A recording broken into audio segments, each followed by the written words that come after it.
अस्सलामुअलैकुम and welcome. आप देख रहे हैं सुबह से आगे, चैनल है हम न्यूज़ और आपकी स्क्रीन पर इस वक्त आयशा यूसुफ के साथ खड़े हैं मुजम्मिल अली खान और हम आपको कहते हैं welcome to this show that is bound to keep you a very informed person in your mornings. Why?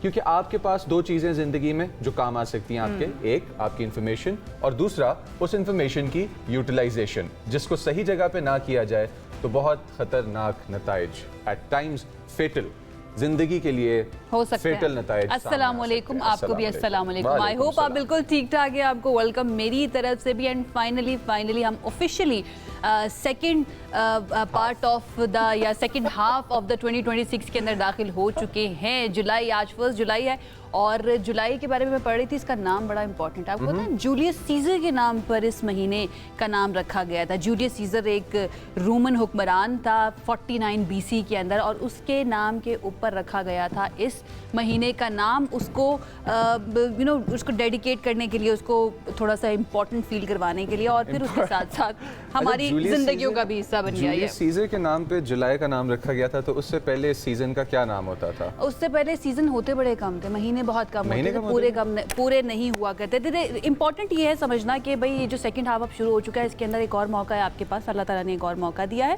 वैसे तो हर दिन एक नया मौका होता है, लेकिन आप दोबारा से अपनी रेजोल्यूशंस जो है ना उनकी तजदीद कर सकते हैं, उनके बारे में सोच सकते हैं, उनके ऊपर दोबारा से काम शुरू कर सकते हैं।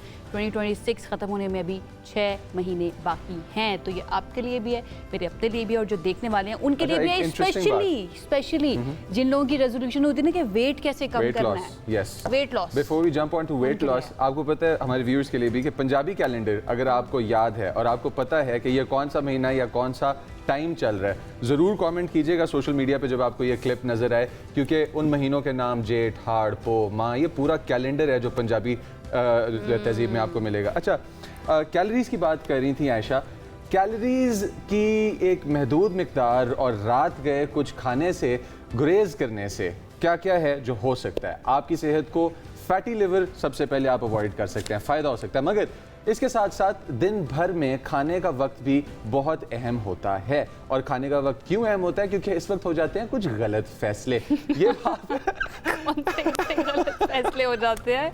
अच्छा, खाने के मामले में बात करें, आप लोगों ने परेशानी होना, यानी कि खाने का वक्त बहुत ज़्यादा अहम है। अगर आप अपना वजन कम करना चाहते हैं, स्पेशली 2026 के इस सेकंड हाफ के अंदर, एट द सेम टाइम आपको अपना पोर्शन कंट्रोल भी करना है। कैलोरीज जो है ना वो भी बहुत ज़्यादा कम करनी है। अब ये हम नहीं कह रहे हैं, ये बात की जा रही है अमेरिका में होने वाली एक रिसर्च के अंदर। अब ये रिसर्च जो है ना UT south western medical centre की है और उसके अंदर कुछ डिस्कवरीज जो सामने आई हैं। ये कहा गया कि खाने का मखसूस वक्त, यानी कि एक डेडिकेटेड टाइम जो है ना, वो उम्र बढ़ने के साथ साथ सेहत को ठीक रखने में भी मददगार बिल्कुल मददगार साबित हो सकता है। स्टडी के अंदर जो सबसे इंपॉर्टेंट पैरामीटर बताया गया, वो पैरामीटर बताया गया है मेटाबॉलिक एक्शंस जो आपकी बॉडी के अंदर चल रहे होते हैं, उनके अंदर कमी या तेज़ी आने में। तेज़ी आती है जब लोग बचपन से जवानी की तरफ जा रहे होते हैं और जवानी से बुढ़ापे की तरफ जाते हुए जो मेटाबॉलिज्म है बॉडी का, वो डिफरेंटली काम करता है। एक अलग तरीके से खाने को जलाया जाता है जिस्म के अंदर, अल्लाह पाक की बनाई हुई इस मशीनरी के अंदर। अच्छा, अब इसके अंदर हमारे पास कुछ ऐसी चीज़ें हैं जो कल्चर का हिस्सा हैं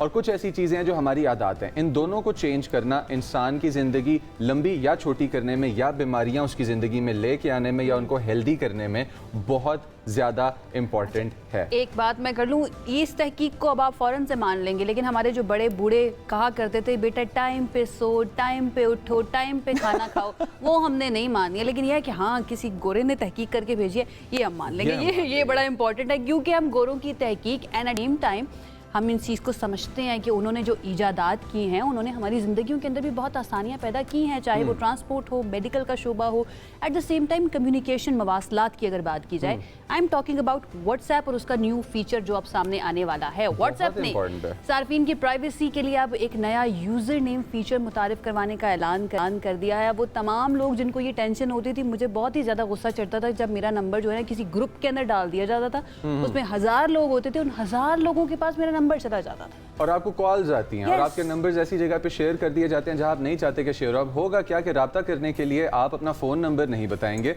जिस तरह से मुख्तलिफ सोशल मीडिया ऐप्स के ऊपर आपका एक यूनिक यूज़र नेम होता है, व्हाट्सएप पे भी अब यही फीचर मुतारिफ करवा दिया गया है। इस फीचर की मदद से सार्फिन अपना फ़ोन नंबर दिए बगैर, अपने फ़ोन नंबर की प्राइवेसी महफूज रखते हुए अपना एक स्पेशल यूज़र नेम मुंतखब कर सकेंगे। आपने जिसको भी अपना कॉन्टैक्ट देना है आप उसको देंगे अपना यूज़र नेम। वजाहत की गई है कि फ़ोन नंबर्स तक रसाई महदूद होनी चाहिए और फॉर गुड रीजंस महदूद होनी चाहिए। बिल्कुल ऐसे इसी के साथ एक और फीचर है कि जो व्हाट्सएप इंट्रोड्यूस कराने लगा कुछ अरसे में, which would be, and this is in the talks right now आपकी इंडस्ट्री के अंदर, और वो ये है कि सिर्फ user name based sign up भी ईमेल पे हो सकता है, because to register on an email you require, आपके पास एक फ़ोन नंबर होना ज़रूरी है ईमेल रजिस्टर करने के लिए। तो वो गूगल सर्विसेज ट्रांसलेट करेंगी इनटू बैकअप्स फॉर मेरा सवाल है, ये यूज़र नेम जो है ना, इससे बहुत ज़्यादा कॉम्प्लिकेशंस तो नहीं आ जाएंगी? मुझे कैसे पता चलेगा सामने वाला बंदा जिससे मैं बात कर रही हूँ वो वही है जिससे मैं बात कर रही हूँ? आई मीन डीपी जो है ना, प्राइवेसी का थेफ्ट भी यहाँ पर होता है।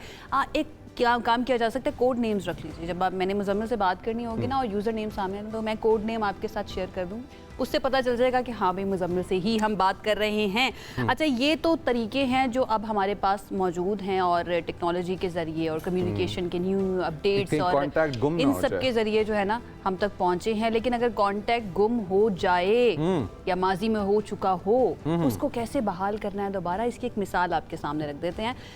बचपन में दोस्तों के साथ एक बच्चा जो है ना वो ट्रेन में छुपन छुपाई खेल रहा था और वहाँ पर जाकर वो एक बर्थ के नीचे लेटा और सो गया। अच्छा, मुझे गूज़बम्प्स हो रहे हैं स्टोरी सुनते। उसके बाद वो बच्चा जो है वो गुम गया और जब उसकी आंख खुली तो वो एक नामालूम मकाम पर था और 35 साल के बाद उसकी दोबारा से मुलाकात हुई है अपनी फैमिली के साथ। Just imagine 35 years. देखिए, स्टोरी के अंदर ना एक ट्विस्ट है और वो ट्विस्ट ये है कि गुम तो हो गए थे, नाम है इनका लाई जी चिंग, और गुम तो हो गए थे पैदाइशी तौर पर इनको कुछ हेयरिंग डिसेबिलिटीज, स्पीकिंग डिसेबिलिटीज भी हैं, बहरे थे और गुम हो गए। और हुए कैसे कि छुपन छुपाई खेलते हुए ट्रेन में सो गए थे।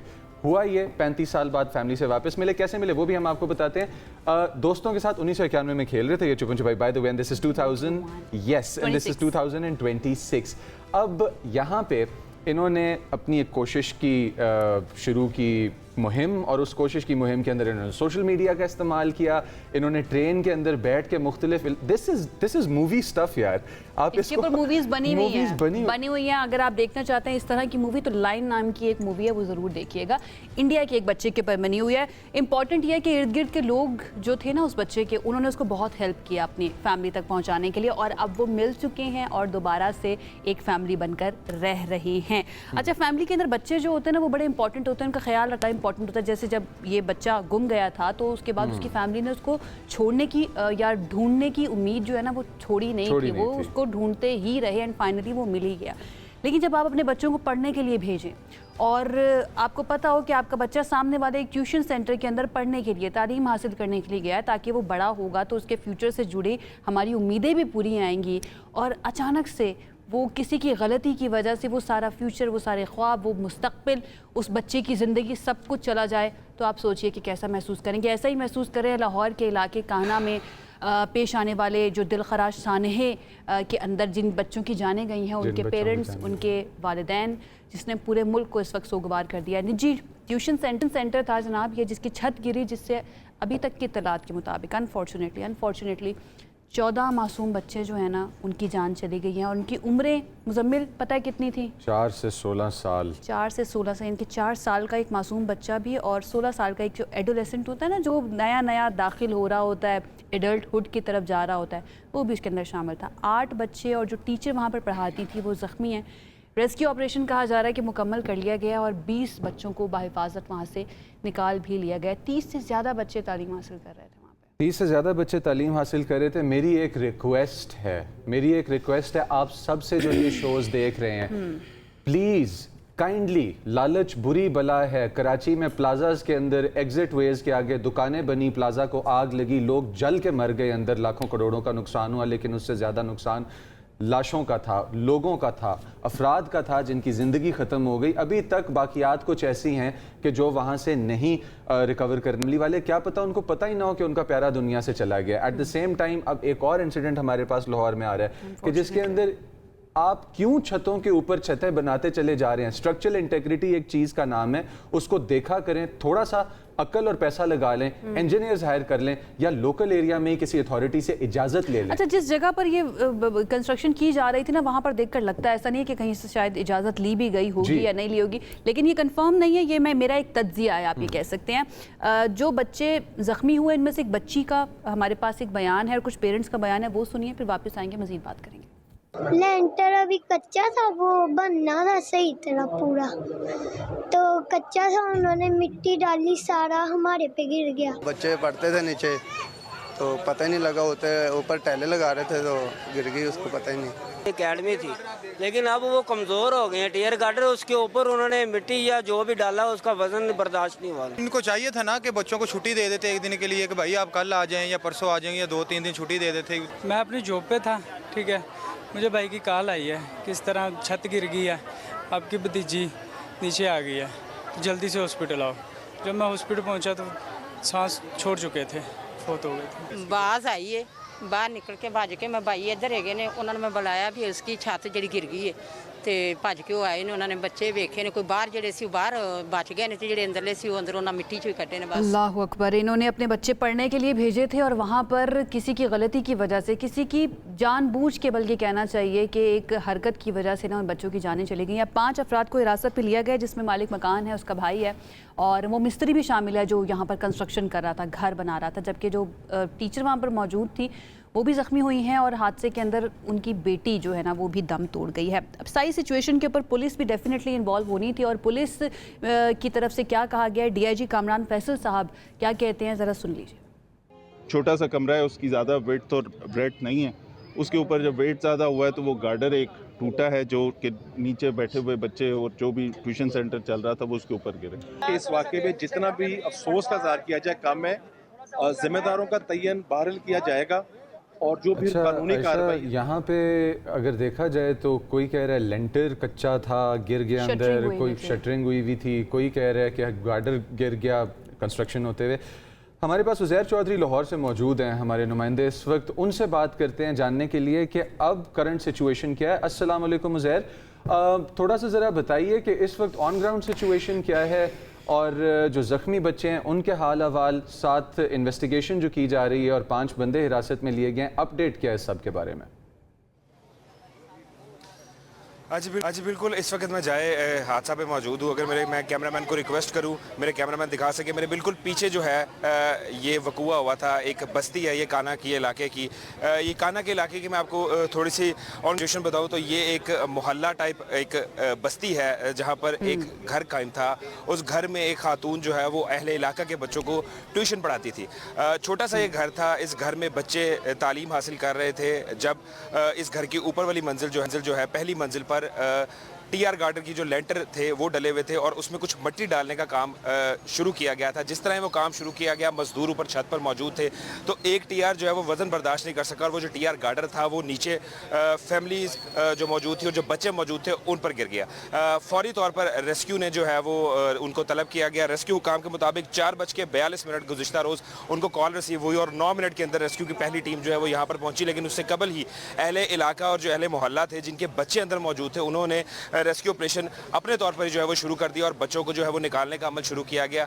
तकरीबन 2 घंटे का अमल जारी रहा। रेस्क्यू ऑपरेशन 2 घंटे तक जारी रहा और 2 घंटे बाद डीआईजी ऑपरेशंस लाहौर फैसल कामरान की जानिब से कंफर्म किया गया कि इस अफसोसनाक वाक़े में 14 बच्चे जो हैं, 14 कमसिन बच्चे वो जाँ भाग हो चुके हैं, जबकि 6 के करीब बताया गया कि जो वो अफराद हैं वो अभी भी अस्पताल में ज़ेर इलाज है। यहाँ पर जो करीब तरीन अस्पताल था वो काना का ही अस्पताल था इस आबादी से मुल्का, वहाँ पर बच्चों को शिफ्ट किया गया, जिसके बाद उसके थोड़े से ही फासले पर मुकदमा दर्ज किया गया है। और अगर मुकदमा दर्ज कर लिया गया है, कौन सी दफात लगाई गई हैं? जी बिल्कुल, मुकदमा जो इन्फोर्समेंट ऑफिसर हैं उनकी मुद्दत में पुलिस ने दर्ज कर लिया है। मुकदमे में जो है वो 2 दफ़ा जो है वो लगाई हुई है। पहली दफ़ा जो 322 कत्ल बिल सबब की लगाई है, जबकि दूसरी दफ़ा 337H लगाई गई है। इसमें जो है वो तमाम जो दफ़ात हैं, दोनों दफ़ात इसमें गफलत और लापरवाही बरतने की जो है वो उसमें दफ़ात शामिल की गई हैं और इसमें बताया गया है FIR में कि जो 3 भाई थे जो इस घर में रिहाइश पजीर थे वो और इनके अलावा जो एक मजदूर मजदूर था जो मिट्टी डाल रहा था उसको जो है पुलिस ने गिरफ्तार किया है और अब वो पुलिस की हिरासत में है। और एफआईआर में भी यही बताया गया कि उनकी गफलत और लापरवाही की वजह से जो है ये वाकया पेश आया। जब हमारी अहले इलाका से बात हुई तो उनका आप लाहौर में हैं, काफी पुराना मेरा भी लाहौर से ही ताल्लुक है और पूरे मुल्क में इनफैक्ट इस तरह से होता है कि जब भी आप कंस्ट्रक्शन करने लगते हैं तो आपको कुछ परमिशंस लेनी होती है मुख्तलिफ इदारों से। अगर आपको एक नया पोर्शन भी बनाना है तो उसके लिए भी एक नक्शा बनाना बड़ा ज़रूरी है, एंड देन लेंटर डालना है, तो क्वालिटी के बारे में बड़ा ख्याल रखा जाता है। यहाँ पर आपको प्रोटोकॉल्स जो है ना कंप्लीट होते हुए या उनके ऊपर अमल दरामद नज़र आया या नहीं?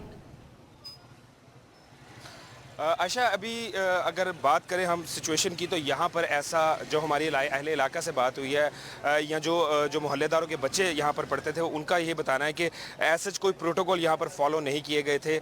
जो मज़दूर था उसको बुलाया गया था, जो ठेकेदार था और जो घर का मालिक था उसने उसको बुलाया था कि जो ऊपर वाली छत है वहाँ पर जो है वो लेंटर डालना है, उन्होंने मिट्टी डालनी है, मिट्टी के बाद वहाँ पर टाइल डलनी थी ताकि वहाँ पर भी जो है वो एक फ्लोर जो है बनाया जा सके और वहाँ पर भी है होपफुली इन्होंने पढ़ाई का काम ही करना था क्योंकि एक छोटा सा घर है और यहाँ पर 3 भाई जो हैं वो रिहाइश पजीर थे। तो इस छोटे घर में 3 रिहाइश पजीर फैमिलीज जो थी वो मौजूद थी। घर काफ़ी छोटा था तो इसीलिए इन्होंने फैसला किया था कि ऊपर वाला पोर्शन बनाएंगे और जो अहले इलाका का दावा है वो यही कहना है कि ऐसा कोई प्रोटोकॉल्स जो है वो फॉलो नहीं किए गए और एफआईआर में भी यही चीज़ बताई गई है कि इनकी गफलत और लापरवाही की वजह से ये सानिया पेश आया है।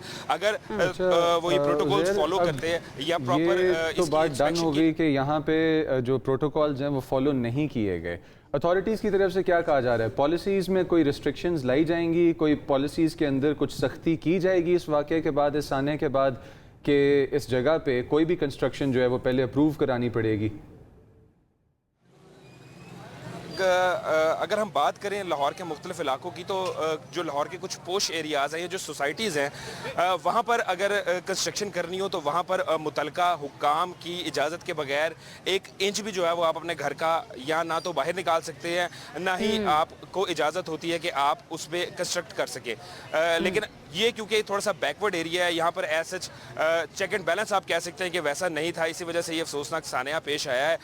अगर बात करें हम SOPs की तो अहले इलाका ने भी यही कहा है कि ऐसे SOPs मुतासरीन जो थे फैमिलीज, एक फैमिली यहाँ पे इंतहाई जिनके साथ एक सानिया पेश आया, उनके 4 बच्चे इस वाक़े में जो है वो ज़ख्मी हुए थे। उन्होंने 4 बच्चे घर से पढ़ने के लिए भेजे थे जिनमें से 3 की जो है वो डेथ हो चुकी है, एक बच्चा उनका स्टिल जो है वो हॉस्पिटल में है। ये रिटोरिकल क्वेश्चन है, लेकिन क्या यहाँ पर उनसे बात हुई कि यहाँ पर इंसान नहीं बसते कि जो इदारे हैं वो बाकी इलाकों में पॉश एरियाज के अंदर या जहाँ पर नजर आए कि हाँ बड़े बड़े घर बने हुए हैं वहाँ पर तो बहुत एक्टिव नजर आते हैं कि 1 इंच भी कोई बाहर नहीं निकाल सकता?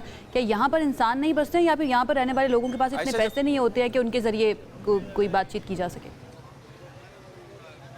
अनफॉर्चुनेटली जब क्योंकि कल शाम से ही हम इधर मौजूद हैं, हम देख रहे हैं अहले इलाके से जब हमारी बात हुई तो उनका यही कहना था कि यहाँ पर जो है अब कल से जब वक़ुआ हुआ है उसके बाद से अब लोग भी आ रहे हैं, वासा की टीम भी आ रही है, सुथरा पंजाब की टीम भी आ रही है, सड़कें भी साफ़ की जा रही हैं, लेस्को कामला यहाँ पर मौजूद है, फौरी तौर पर तारों का काम भी ठीक किया गया है। यहाँ पर देख लीजिए किसी ने दौरा ना करना हो यहाँ पर, क्योंकि कल पंजाब असम्बली के अंदर भी इसकी बाज़गश्त सुनाई दी है। मैं सिर्फ ये कहना चाहूँगी उज़ैर कि लोग जो हैं जिनके खिलाफ अब कार्रवाई की जा रही है उसके अंदर उन इदारों के लोगों को भी शामिल करना चाहिए, उनके ऊपर भी दफात या FIR काटनी चाहिए जो यहाँ पर नहीं मौजूद थे। एंड में आप कुछ कहना चाह रहे हैं उज़ैर? हाँ जी बिल्कुल, इसमें लोगों का यही कहना था कि हम ये जो लोग अब यहाँ पर आ रहे हैं या जो लोगों का अब यहाँ पर जंबे गफ़ीर एक उमड़ रहा है, इदारे आ रहे हैं, तो हम तो सिर्फ यही कहेंगे कि 14 बच्चों की जानें गई हैं जिसके बाद जो है इदारे मुतहरिक हुए हैं। तो कुछ बच्चों की जानें जानी थी तो ही इदारों ने मुतहरिक होना था और आइंदा के लिए अब वो कह रहे थे कि हुकूमत को चाहिए कि कुछ SOPs ऐसे सेट कर दें कि कंस्ट्रक्शन जिस भी एरिया में हो रही हो या जहाँ पे भी कंस्ट्रक्टेड एरिया हो रहा हो वहाँ पे नीचे मजदूर काम ना कर रहे हो या वहाँ पर एटलीस्ट पढ़ाई ना हो रही हो या किसी भी किस्म का कमर्शियल या नॉन कमर्शियल काम ना हो रहा हो ताकि कंस्ट्रक्शन के दौरान जो है वो हादसा ना हो सके। थैंक यू ज़ैर, आपने डिटेल सारी प्रोवाइड की, शुक्रिया आपका। और हमारी भी ये रिक्वेस्ट है तमाम तर स्टेक होल्डर्स से कि जब कोई प्लॉट सेल या परचेज़ करना हो, कोई घर सेल या परचेज़ करना हो, ख़ास किसी सोसाइटी के अंदर हो या किसी पटवार खाने के नीचे आता हो जो डेवलप्ड जगह नहीं भी कहलाती, वहाँ पे भी गवर्नमेंट टैक्स वसूल करती है, दोनों तरफ से, ख़रीदार की तरफ से भी और उसकी तरफ से भी कि जो बेचने आया है अपने प्लॉट या घर को मार्केट में। अगर टैक्स वसूल करते हैं आप और अगर हम टैक्स देते हैं खुशी से, तो वो सर्विसेज के लिए देते हैं, वो क्वालिटी की एश्योरेंस के लिए देते हैं, और अगर पॉलिसीज़ बनती हैं तो वो हमारी बेहतरी के लिए बनती हैं। खुदारा उनको इम्प्लीमेंट भी करवाया करें उन्हीं टैक्स के पैसों से जो प्लॉट या घर की कीमत में से आपने लेने होते हैं। अच्छा, अगर हम एक तरफ देखें तो बच्चे जा रहे हैं गर्म मौसम में पढ़ने के लिए और एजुकेशन हासिल करने के लिए, और दूसरी तरफ प्रॉब्लम्स इस तरह के हैं कि जब तक 14 बच्चे मर नहीं गए, इस दुनिया से चले नहीं गए, तो उस टाइम तक वहाँ पे टीम्स नहीं आई काम करने के अच्छा, लिए। मैं सबसे बड़ी एडवोकेट हूँ कि भाई हर चीज़ आपको हुकूमत पर नहीं डालनी चाहिए, आपका सेल्फ डिसिप्लिन भी बहुत ज़्यादा इंपॉर्टेंट है, अपने ऊपर भी अपनी जिम्मेदारी भी आपको पूरी करनी चाहिए, लेकिन जो काम हुकूमत के करने वाले हैं वहाँ पर हम उनको कॉल आउट करते रहेंगे। हमें पता है कि एक मरतबा कॉल आउट करने से कुछ नहीं होगा, इसलिए हम बार बार करते रहेंगे। थोड़ी सी मौसम के बारे में अब आपको बता देते हैं आगे बढ़ते हुए, क्योंकि मौसम जो है उसने भी काफ़ी तंग किया हुआ है दुनिया भर में, वैसे ग्लोबली लोगों को, लेकिन पाकिस्तान की क्या सिचुएशन है थोड़ा ज़रा उसका जिक्र कर लेते हैं। इस वक्त मुल्क के बेशतर इलाके जो हैं वहाँ पर शदीद गर्मी है, हीट वेव जो है ना वो हमें नज़र आ रही है, जबकि महकमा मौसमियात की तरफ से कहा गया कि कई शहरों में दर्जा हरारत जो है वो मामूल से कहीं ज़्यादा है और आगे मज़ीद रह सकते हैं। जबकि सिंध, जनूबी पंजाब, बलूचिस्तान और खैबर पख्तूनख्वा के बाज़ इलाके जो हैं वहाँ पर गर्मी की शिद्दत नज़र आ रही है और इतनी ज़्यादा बढ़ चुकी है कि लोगों की तबीयतें ख़राब होना शुरू हो गई हैं, हीट स्ट्रोक होना शुरू हो गया है, पानी की कमी की वजह से डिहाइड्रेशन भी हो रही है और हॉस्पिटल्स के अंदर मरीज़ों की तादाद जो है ना वो बढ़ती भी जा रही है और लग ऐसा रहा है कि शायद इंतजामात पूरे नहीं हो पाएंगे। शायद इंतजामात पूरे नहीं हो पाएंगे। हमारे पास इस टाइम पे मौजूद हैं हमारे रिपोर्टर्स जो मुख्तलिफ इलाकों से हमें रिपोर्ट कर रहे हैं। जैकबाबाद से ज़ुबैर अब्रो हमारे साथ, उनकी तरफ चलते हैं। ज़ुबैर, क्या हिसाब किताब है गर्मी का इस टाइम पे जैकबाबाद में? बिकॉज हमारे पास तो खबरें आ रही हैं कि लोग गैस्ट्रो जैसे मर्ज़ के साथ, अमराज के साथ लोग जा रहे हैं हॉस्पिटल्स में, हीट वेव से कोलैप्स कर रहे हैं, गिर रहे हैं। जैकबाबाद की सिचुएशन क्या है?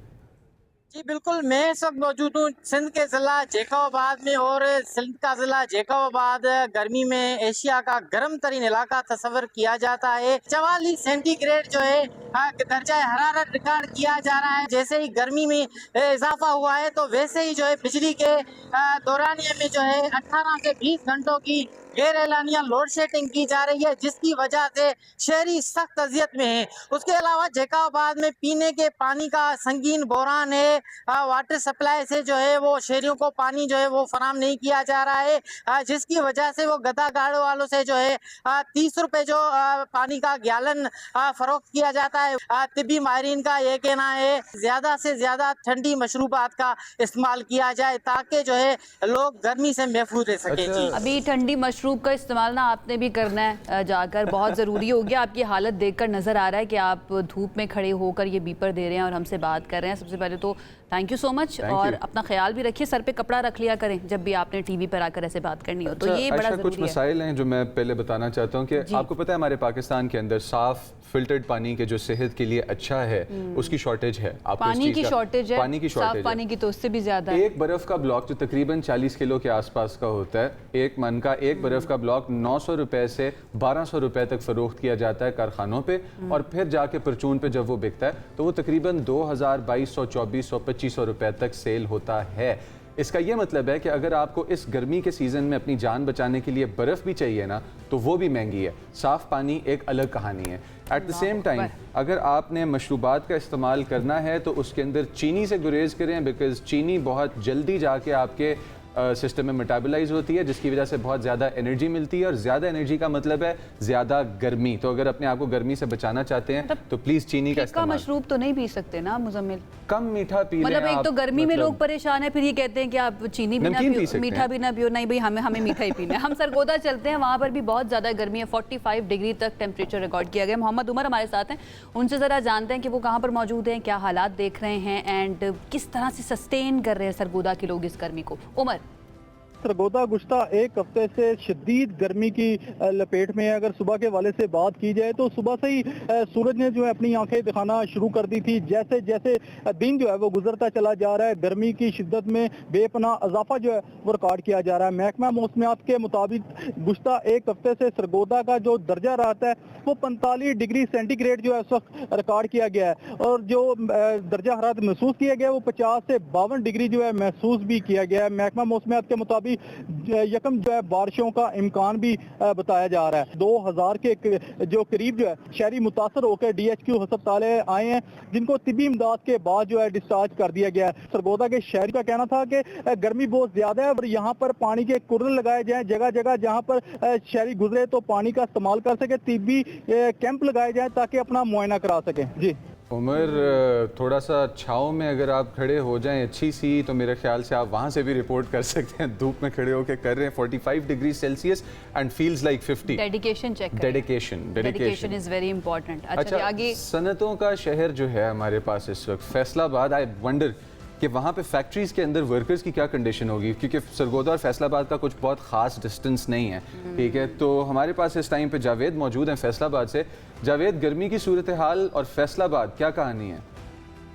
जी हाँ, बिल्कुल। फैसलाबाद में भी सूरज ने अपने पंजे गाड़े हुए हैं। सूरज का पारा जो है वो बढ़ता ही जा रहा है। गुज़श्ता 2 दिन की अगर बात की जाए तो फैसलाबाद में टेम्परेचर जो है वो 43 डिग्री सेंटीग्रेड तक गया है। आज भी महकमा मौसमियात के मुताबिक फैसलाबाद में दर्जा हरारत जो है वो 41 डिग्री सेंटीग्रेड तक जाएगा, जो कि महसूस किया जाएगा 45 डिग्री सेंटीग्रेड तक। दूसरी जानिब तिब्बी माहिरीन का कहना है कि शहरियों को चाहिए कि बिला ज़रूरत घरों से हरगिज़ बाहर ना निकलें। अगर कहीं आपको घर से बाहर जाने की ज़रूरत पड़ती भी है तो इस बात को यकीनी बनाइए कि आपने अपने सर और गर्दन को जो है वो ढांपा हुआ है। अगर बात की जाए महकमा मौसमियात की, तो महकमा मौसमियात का कहना है कि अगले 24 घंटे जो है फैसलाबाद और गिरदोनवा में बारिश की कोई इम्कानात नहीं है। गर्मी का इस कदर हाल हो चुका है कि इंसान तो इंसान, चरिंद परिंद भी जो हैं वो भी छांवदार जो दरख्त हैं उनके नीचे आके जो है वो अपने आप को राहत पहुंचाने की कोशिश कर रहे हैं। लोग जो हैं वो मुख्तलिफ बड़े और छांवदार दरख्तों के नीचे बैठ के जो है अपने आप को तस्कीन पहुंचाने की कोशिश कर रहे हैं। जी thank you so much Javed, हमारे साथ फैसलाबाद से मौजूद थे। जस्ट होल्ड ऑन, थोड़ा वक्त और 24 से 48 घंटे और फिर इंशाल्लाह मौसम अच्छा होने वाला है। महकमा मौसमियात ने इसकी पेशगोई कर दी है कि बारिशें जो है ना वो शुरू होने वाली हैं, 6 तारीख तक रह सकती हैं। अभी बादे समूम यानी कि ये जो गर्द आलूद हवाएं चल रही हैं ना, इसको आपको थोड़ा बर्दाश्त करना पड़ेगा। और अगर कर सकते हैं तो अवॉइड कर लें, घर में रहें, लेकिन अगर आप अवॉइड नहीं कर सकते तो बाहर जाना बहुत ज़्यादा ज़रूरी है। और जब बाहर जाने सांस के पेशेंट्स को मास्क जरूर पहनाइएगा इन आंधियों में। बाहर जाने की हम बात करते हैं ना, तो एक हमारे यहाँ पर स्लैंग भी यूज होता है कि हमारा मुंडा बाहर चला गया, यूरोप चला गया। तो यूरोप के अंदर जनाब बता देते हैं कि इस वक्त गर्मी की क्या सिचुएशन है। शदीद गर्मी है वहाँ पर भी, हीट वेव की वजह से तबाही है। मगर आपको ये जानकर बहुत हैरानी होगी, आपको शायद नहीं पता हो, क्योंकि जब मुझे नहीं पता था तो मुझे भी बड़ी हैरानी हुई थी। काफ़ी पुरानी बात है कि यूरोप में शदीद गर्मी हो या कुछ भी हो, बहुत सारे घरों के अंदर जो है ना एसी मौजूद नहीं होते, लोग एसी नहीं लगवाते हैं। बहुत सारे घरों के अंदर एसी मौजूद नहीं होते है। तो ये सेगमेंट सिर्फ और सिर्फ टेम्परेचर और ग्लोबल वार्मिंग के बारे में, लेकिन स्ट्रीट्स आपको लगता है हर जगह बहुत बड़ी बड़ी सड़कें होती हैं। यूरोप के अंदर अक्सर सड़कें बहुत छोटी भी होती हैं। खैर, वापस आते हैं टेम्परेचर की कहानी के ऊपर। यूरोप के अंदर धूप और हीट के प्रॉब्लम्स की वजह से पिछले दिनों जिस तरह से हमें बताया जाता है, बल्कि कल हमने कवर किया कि अबाउट 1300 पीपल, 1300 लोग इस दुनिया से जा चुके हैं इस हीट वेव की वजह से। मुतादिद वजूहात हैं कि एसीज क्यों नहीं होते। पहला, आपके जो कवानीन है एनर्जी को लेके, वो तमाम तर इस तरह के हैं कि आपको जो बिल्स और पार्टिसिपेशन करनी पड़ती है सिस्टम के अंदर वो बहुत ज़्यादा है। उसके बाद जो यूरोपीय शहर हैं इनके अंदर तारीखी इमारतें इस तरह की हैं और उनको वो डैमेज नहीं करते, जो बहुत अच्छी बात है। इसके अंदर अगर आप एसीज और एयर कंडीशनिंग यूनिट्स इंस्टॉल करना चाहेंगे तो आपको तोड़ के उनका स्ट्रक्चर चेंज करने पड़ेंगे, जो वो नहीं करते। और फिर उसके बाद ये असूल नाफिज करवाने वाली जो एजेंसीज हैं उनका बहुत स्ट्रिक्ट इम्प्लीमेंटेशन का जो कि है ना वो लॉ है इन चीज़ों को लेकर। और वो जो लोग किराए पर रहते हैं ना, उनको कहते हैं कि बहुत लंबा प्रोसेस है, आप मालिक मकान से जाकर इजाज़त लें और उसके बाद वो इजाज़त नहीं देता कि वहाँ पर कोई तब्दीली आप करें। एंड देन तब्दीली कराने के अंदर वो जो जिन यूनिट्स की बात करें उनको इंस्टॉल कराने के अंदर हज़ारों यूरोस खर्च हो जाते हैं। तो वो कहते हैं कि हम गर्मी थोड़ी बर्दाश्त कर लेंगे, कोई मसला नहीं है। तो ये सिचुएशन है यूरोप के अंदर, जहाँ पर आप या आपके बच्चे जाना चाहते हैं बाहर, जो कहते हैं ना यूरोप है, तो वहाँ पर ये सिचुएशन। शुक्र अदा करें अगर आप एसी अफोर्ड कर सकते हैं आज के दौर में पाकिस्तान के अंदर, क्योंकि ये यूरोप के अंदर भी बहुत बड़ी चीज़ है। एक ब्रेक की तरफ हमें जाना है। ब्रेक से जब हम वापस आएंगे तो डेफिनेटली और भी बहुत सारे सेगमेंट्स हैं। स्टे विद अस।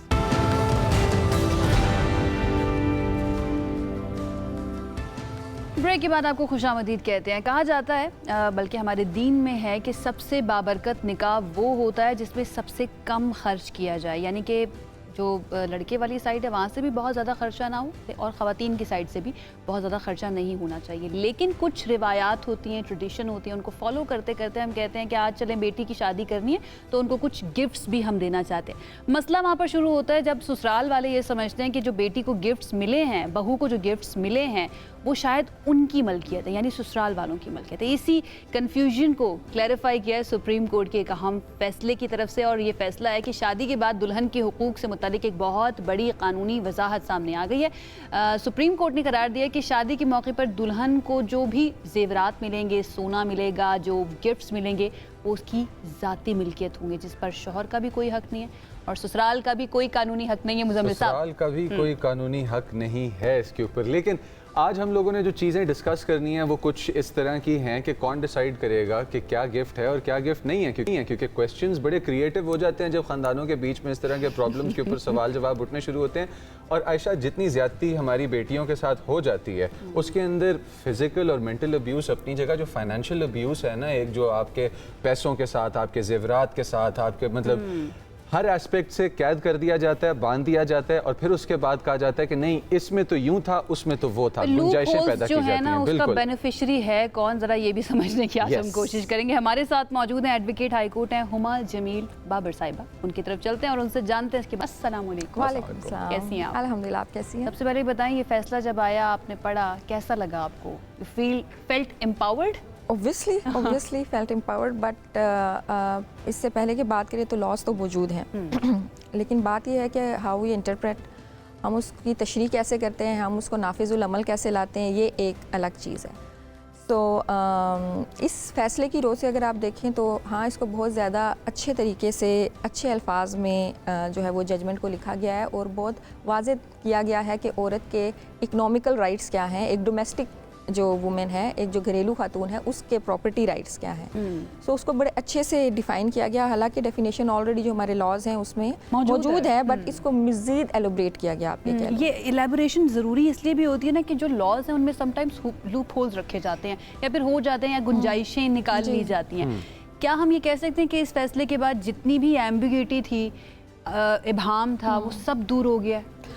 बिल्कुल, टू द सम एक्सटेंट काफ़ी आप कहो कि हेल्पफुल होगा। अगर आप पहले भी लॉज जो मौजूद हैं, डॉरियन ब्राइडल रिस्ट्रिक्शन एक्ट देखें तो उसमें भी ये मौजूद है कि जितने भी गिफ्ट्स हैं या जितनी भी प्रॉपर्टी, जो कोई भी चीज़ वो जिस इंटेंशन से खातून को दी जाती है कि ये उसके पर्सनल यूज़ के लिए होगी या वो ख़ुद ये यूज़ करेगी या उसकी शादी का तोहफ़ा है, वो उसी का है। अब झगड़ा जहाँ से शुरू होता है वो ये होता है कि इंटेंशन किसकी थी, वो क्या थी, किसने कैसे गिफ्ट दिया। सो यहाँ से फिर जो है प्रॉब्लम्स क्रिएट होती हैं, यहाँ से सारा। तो इस आप कह दो कि जजमेंट के थ्रू काफ़ी चीज़ें ये क्लियर हो गई हैं कि जो चीज़ आपकी डावर में नहीं है या जो चीज़ आप कह दो कि अपनी विल से या कोई भी गेस्ट या आपके ससुराल वाले भी अगर आपको कोई जेवर दे रहे हैं कि ये तुम्हारी शादी का तोहफा है, तो ससुराल वाले शौहर के हस्बैंड भी जो भी आपको गिफ्ट दे रहा है वो आपकी मिल्कियत है। It's solely. जैसे कुरान करीम में भी जिक्र है ना कि देखें, अलग होना, अलहदा होना तो एक चीज़ है कि जो हालात डिसाइड करेंगे कि आप होंगे या नहीं, और अल्लाह पाक सबके ख़ानदान सलामत रखे। बट जो तोहफे तोहफ़ आपने दिए हैं कि उन पे नज़र नहीं रखनी है, तो हमें हमारी किताब भी जो है वो हमें वो आपकी उससे निकल गया ना, आपकी पोजीशन से चला गया वो। अच्छा, थोड़ा सा ना इस बात के बारे में भी डिलिब्रेट करते चलिएगा कि जब सवाल जवाब उठने शुरू होते हैं और उसके अंदर लोग मुकर जाते हैं इस बात से, बिकॉज लिखा हुआ कुछ भी नहीं है। ठीक है, आज मैं आपको कोई चीज़ गिफ्ट देता हूँ, ठीक है, अस्सलाम वालेकुम भाभी, ये आपके लिए तोहफा है, ठीक, कल इन अल्फाज से मैं मुकर जाता हूँ और मौके पे गवाह कोई मौजूद नहीं है, तो कौन डिसाइड करेगा कि वो गहना आपका है या आपका नहीं है या आपके पास था? और फिर हम देखते हैं कि कुछ ऐसा भी है कि लॉ को पावरफुल हैंड्स यूज़ करते हैं अपने बेनिफिट में।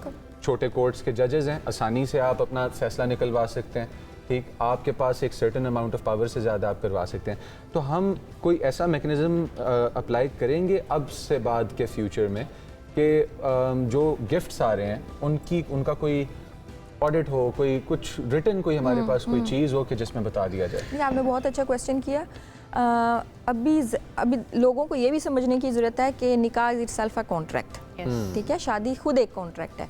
आप उसमें भी आप देखें ना, ख़वातीन के पूरे डाइवोर्स राइट्स पे, उसके प्रॉपर्टी राइट्स पे आपने लाइन लगा दी होती है कि वो आपको तो मिलने ही नहीं है ना। तो ये ख़वातीन को भी समझने की ज़रूरत है कि आपको अपने राइट्स के लिए खुद आवाज़ उठानी है, आपको सिर्फ कागज़ पे साइन करके नहीं दे देना।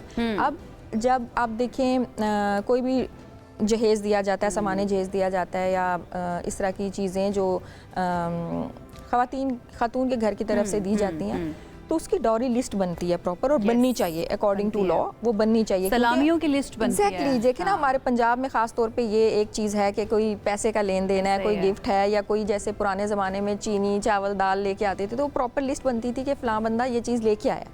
अब उसका मतलब ये नहीं है कि आप खुदा ना खास्ता कोई कंजूस हैं या वो है, वो एक प्रॉपर देखिए हर चीज़ का एक मैकेनिज़्म है। अब जब आप निकाह करते हैं आपके माइंड में ये नहीं होता कल को डाइवोर्स होनी है, ऑब्वियसली आप एक अच्छे साथ के लिए निकाह करते हैं, but there should be a security. वो सिक्योरिटी हस्बैंड और वाइफ दोनों की होती है, ठीक है, दोनों के राइट्स, दोनों के ड्यूटीज़ हैं। सो सबसे पहले तो आपको जो भी गिफ्ट्स आते हैं आपको रिटर्न वो लिखने चाहिए। जो भी आप डॉरी आर्टिकल्स अपनी बीवी को दे रहे हैं या मर्द कोई भी जो है वो अपनी बीवी को गिफ्ट भी दे रहा है, तो वो आपको चीज़ें राइट डाउन करनी चाहिए, मेंशन करनी चाहिए।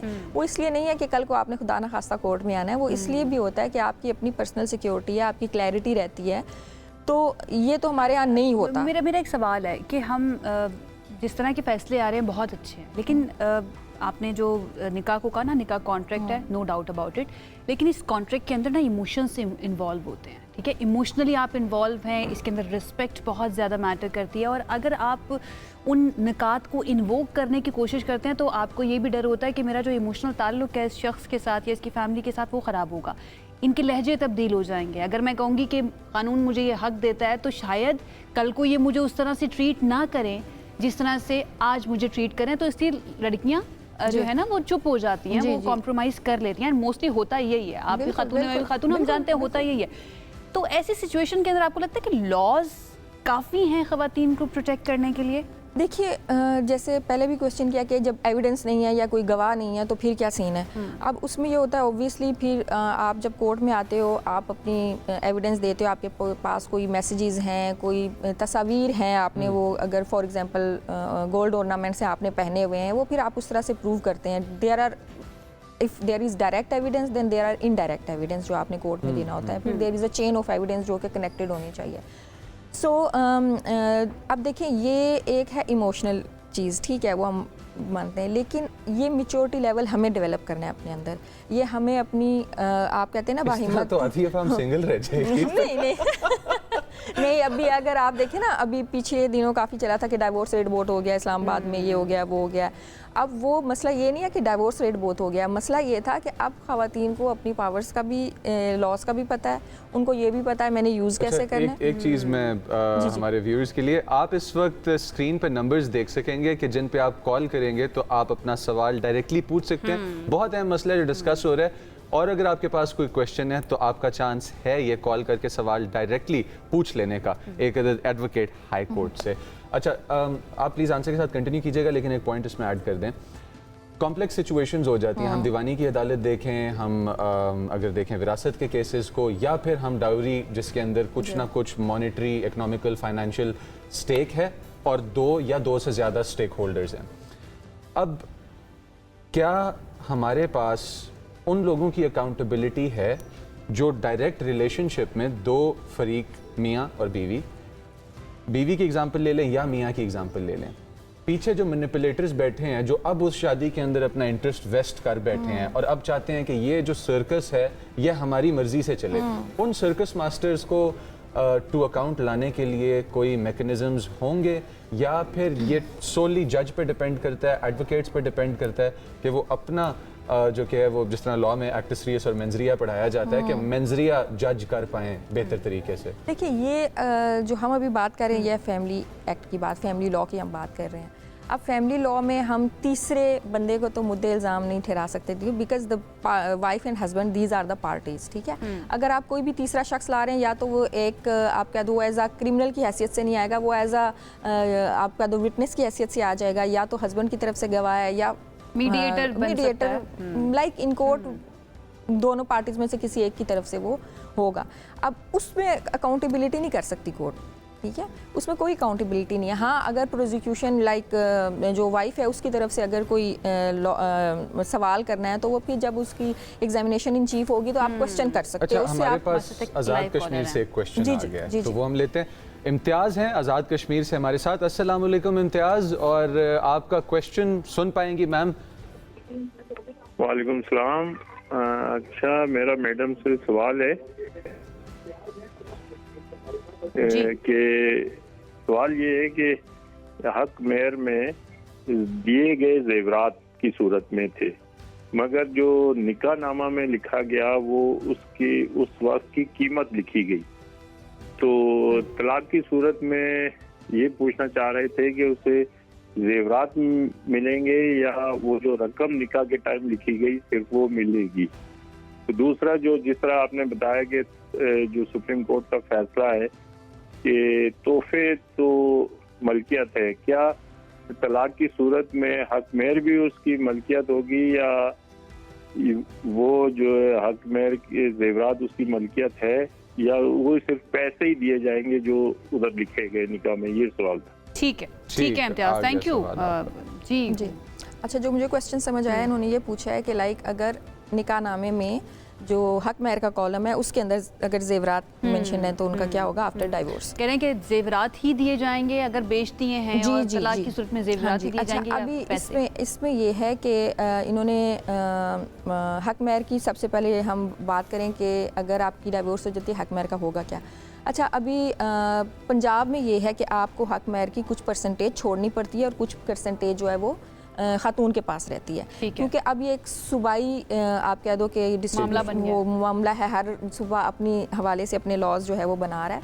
तो पंजाब में ये है कि आप एक सर्टन जो है वो परसेंटेज लड़की के पास रहती है और सर्टन परसेंटेज हक मेहर की वापस हो जाती है अगर खुला होती है।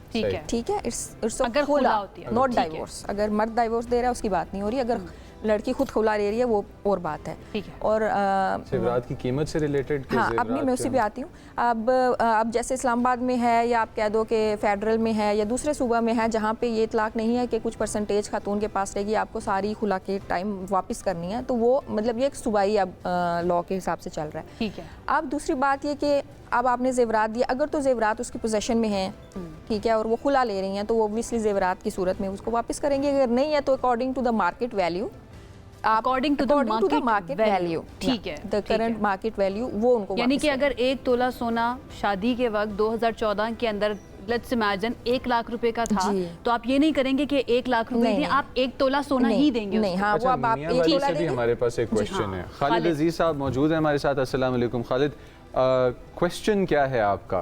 जी सर, मेरा क्वेश्चन ये है कि रिसेंटली अभी हमारे एक फैमिली में डिवोर्स हुई है, तो जो लड़की को ना, तो वो लड़की वाले हक मेहर देने को तो तैयार हैं, उसका जो जितना भी हक मेहर लिखा हुआ था, लेकिन जो जेवरात की शक्ल लिखी हुई थी उसके अंदर निकाहनामे के अंदर मेंशन थे 7 तोले सोना, वो उससे इनकार कर रहे हैं टोटली। वो कह रहे हैं जो भी करना है कर लें। डाइवोर्स हुई है या खुला हुई है, ये क्लियर कीजिए। खुला हुई है या उन्होंने डाइवोर्स दी है? उन्होंने तलाक दी है। दी है? जी, डायरेक्ट तलाक दे दी है, और उसके बाद जेवरात से वो इनकारी हैं, लेकिन हक मेहर देने के लिए तैयार हैं।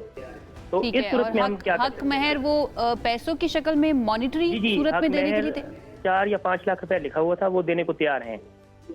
लेकिन जो जेवरात लिखे हुए थे ना, मेंशन था जो कि गिफ्ट थे लड़की को, कि ये मतलब कालम में लिखा हुआ था कि ये 7 तोले या जितनी भी है वो लड़की की मलकियत में हम दे रहे हैं ना, जो उन्होंने लड़की वालों ने हस्बैंड की तरफ से, ससुराल की तरफ से, जी ससुराल की तरफ से जेवरात दिए गए थे, वो हक मेहर में भी, सॉरी निकाहनामे में भी मेंशन है।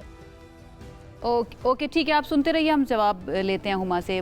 पैसे देने के लिए तैयार है, लेकिन जो हक मेहर के अंदर निकाहनामा का जो कॉलम मेल की बात करें, मेल की बात करें, मेल की बात करें, मेल की तरफ से तलाक दे दी गई, मेल की तरफ से तलाक दी गई है, लड़की ने खुला नहीं ली, अचानक से तलाक दे दिया, और जो हक मेहर के अंदर पैसे लिखे हुए थे वो दे रहे हैं, लेकिन जो सोना लिखा हुआ था 7 तोला मेल नहीं, वो फिर फैमिली कोर्ट में जाएंगी, वो उनका राइट बनता है, बिकॉज वो अगर हक मेहर के कॉलम में है, चाहे उसमें प्रॉपर्टी लिखी हुई है, चाहे उसमें ज़मीन लिखी हुई है तो वो फिर वो जाएंगी, फैमिली कोर्ट्स के जुरिस्डिक्शन है ये, वो उधर जाएंगी, वो वहाँ पे रिकवरी ऑफ जो है अपना हक महर उसके लिए वो क्लेम करेंगी और वो कोर्ट से ले सकती हैं क्योंकि ही इज़ बाउंड। अच्छा, थोड़ा सा ना डेविल्स एडवोकेट का रोल यहाँ में प्ले करना चाहता हूँ, वो ये कि यूनाइटेड स्टेट्स ऑफ अमेरिका में जो कि है division of property, assets, financial, physical, temporary, long term, दोनों, उनके दरमियान 50-50 का डिवीजन है डिवोर्स जो कि है वो इंट्रोड्यूस जब करवाया गया तो उसके बाद डिवोर्स रेट्स में स्पाइक देखा गया because that turned into a business opportunity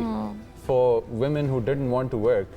ठीक है, फाइंड अ मैन के जिसने मेहनत की है, कमाया है, शादी करो और शादी के बाद अलग हो जाओ और there you are a millionaire. सही है, उसका हल निकाला था प्रीनप्स उसका हल निकाले थे, लेकिन उसकी वजह से जो चीज़ सामने आई वो ये आई कि इस वक्त जो मैरिज का रेट उस सोसाइटी के अंदर है वो बिल्कुल ना होने के बराबर है। ठीक है, और फिर उसके बाद प्रीनप्स साइन करवाते हैं जिस वक्त, तो उस वक्त डिवोर्स पे कुछ भी नहीं मिलता।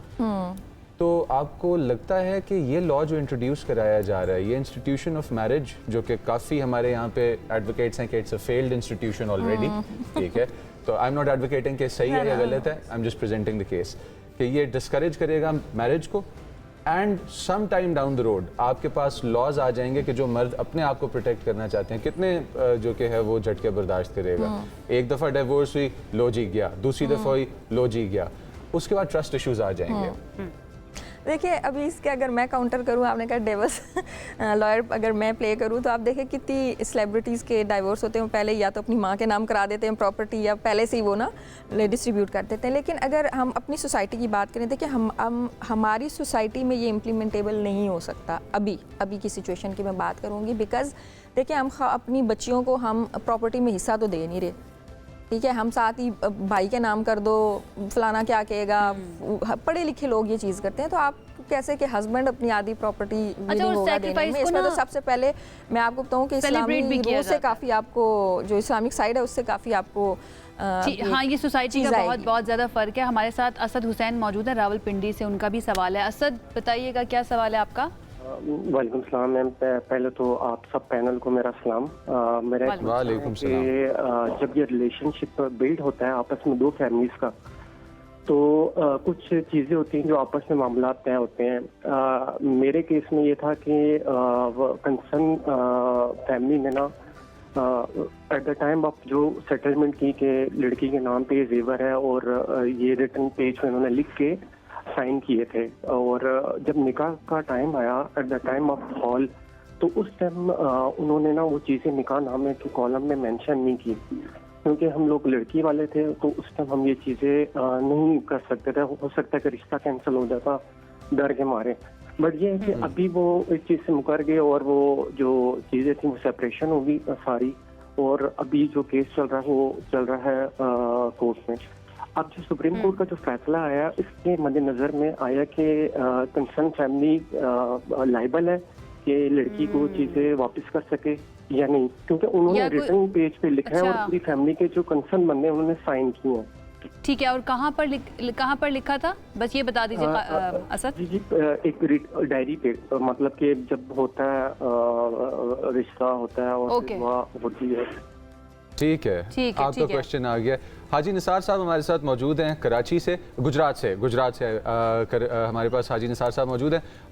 निसार साहब, क्या सवाल है आपका? बिल्कुल शॉर्ट एंड ब्रीफ, क्योंकि टाइम हमारे पास कम है। बिल्कुल शॉर्ट। हम लोग औरतों के हकूक पे तो बात करते हैं, मैं खुद औरतों के हकूक पे बात करता हूँ, लेकिन अगर एक बच्ची को उसकी माँ ही न बसने दे, 2 साल के अंदर वो जबरन खुला की तरफ जा रही है, उसमें क्या अदा किया जाएगा?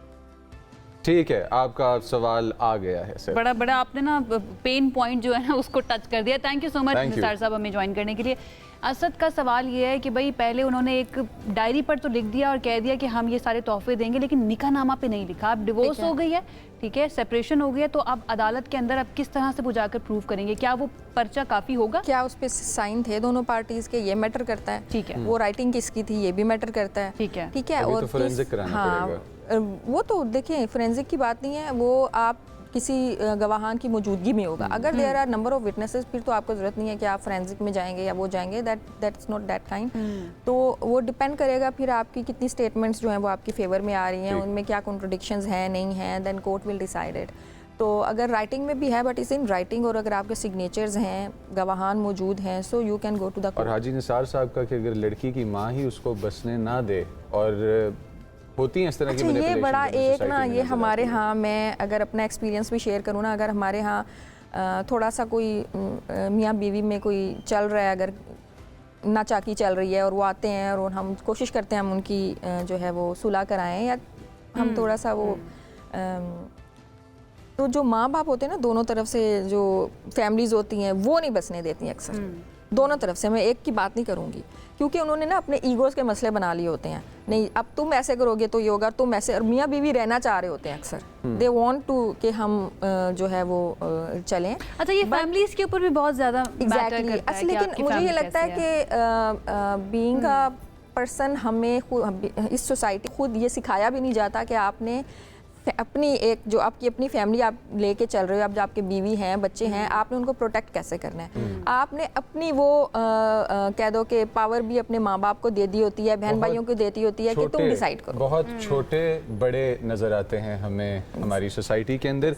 I hope maturity prevails. I hope कि जब बच्चे आप शादी ब्याह करा के उनको एक बंधन में बांध देते हैं आप बच्चों को, तो उसके बाद उनको अडल्ट्स वाली लाइफ प्रैक्टिस करने दें कि जहां वो अपने मामलात को, अपनी औलाद को, अपने टाइम को अपने हिसाब से डील करें। इसका हरगिज़ ये मतलब नहीं है कि आपका रिश्ता ख़त्म हो रहा है आपकी औलाद से। इसका ये मतलब है कि आप अपनी औलाद को सोसाइटी के अंदर एक कंस्ट्रक्टिव हैंड बना के आगे लेके आ रहे हैं। अच्छा, इंपॉर्टेंट चीज़ ये है कि निसार साहब की बात का जवाब ये कि कोई भी लॉ, कोई भी कानून जो है ना, इस मसले का हल नहीं निकाल सकता है। ये आपका ब्रॉटअप कैसा हुआ है इस पर मैटर करेगा, आपकी फैमिली कैसी है इस पर मैटर करेगा, और लोग एक दूसरे की ज़िंदगी के अंदर, पेरेंट्स और बच्चे एक दूसरे की ज़िंदगी के अंदर कितना इन्वॉल्व होते हैं, और क्या वो अपनी ज़िंदगियां जी रहे हैं या फिर दूसरों के अंदर अपनी ज़िंदगियों को जीने की कोशिश कर रहे हैं, ये बहुत ज़्यादा इंपॉर्टेंट है। और जब भी आप अपने जो आप कह दो कि मैरिटल लाइफ में किसी तीसरे को इजाज़त देते हो ना कि वो डिसीजन ले, तो फिर आप ये एक्सपेक्ट मत करें कि आपकी एक अच्छी फैमिली लाइफ। बिल्कुल ऐसे। Thank you so much Huma हमें ज्वाइन करने के लिए, और जितने भी हमें देखने वाले हैं,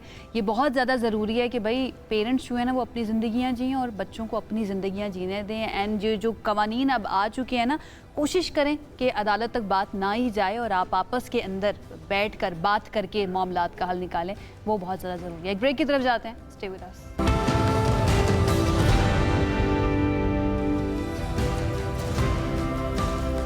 जी वेलकम बैक। किसी भी मुल्क की मईशत की बात करें ना, तो वहाँ पर जो उनकी पोर्ट्स होती हैं, जो उनकी बंदरगाहें होती हैं, उनको समझा जाता है कि वो उनकी रीढ़ की हड्डी है, क्योंकि ट्रेड का एक बड़ा हिस्सा जो है वो पोर्ट्स के थ्रू हो रहा होता है। बैनुल-अक़वामी तिजारत हो, बड़ा हिस्सा जो है वो समुद्री रास्ते के थ्रू ही होता है। यही वजह है कि किसी भी बंदरगाह की कारकर्दगी को सिर्फ एक इदारे की कामयाबी नहीं समझा जाता, बल्कि ये समझा जाता है कि पूरे मुल्क के अंदर मौशी सरगर्मियाँ जो हैं वो बहुत ज़्यादा रही हैं। क्यों? क्योंकि दरामदात और बरामदात के ज़रिए ही मुल्क के अंदर जो आपका प्रोडक्ट है वो तश्कील पाता है, वो बनता है, और उसकी वजह से सरमायाकारी आती है। और जितनी ज़्यादा ये एक्टिविटी होगी, इसका मतलब है कि मईशत उतनी ही ज़्यादा फल फूल रही है। और इस सिलसिले में एक अच्छी खबर हमारे पास है। अच्छी नहीं, मैं कहता हूँ बहुत ही अच्छी खबर, लेकिन फिर हमारा काम है स्पेकुलेट करना, क्वेश्चंस पूछना।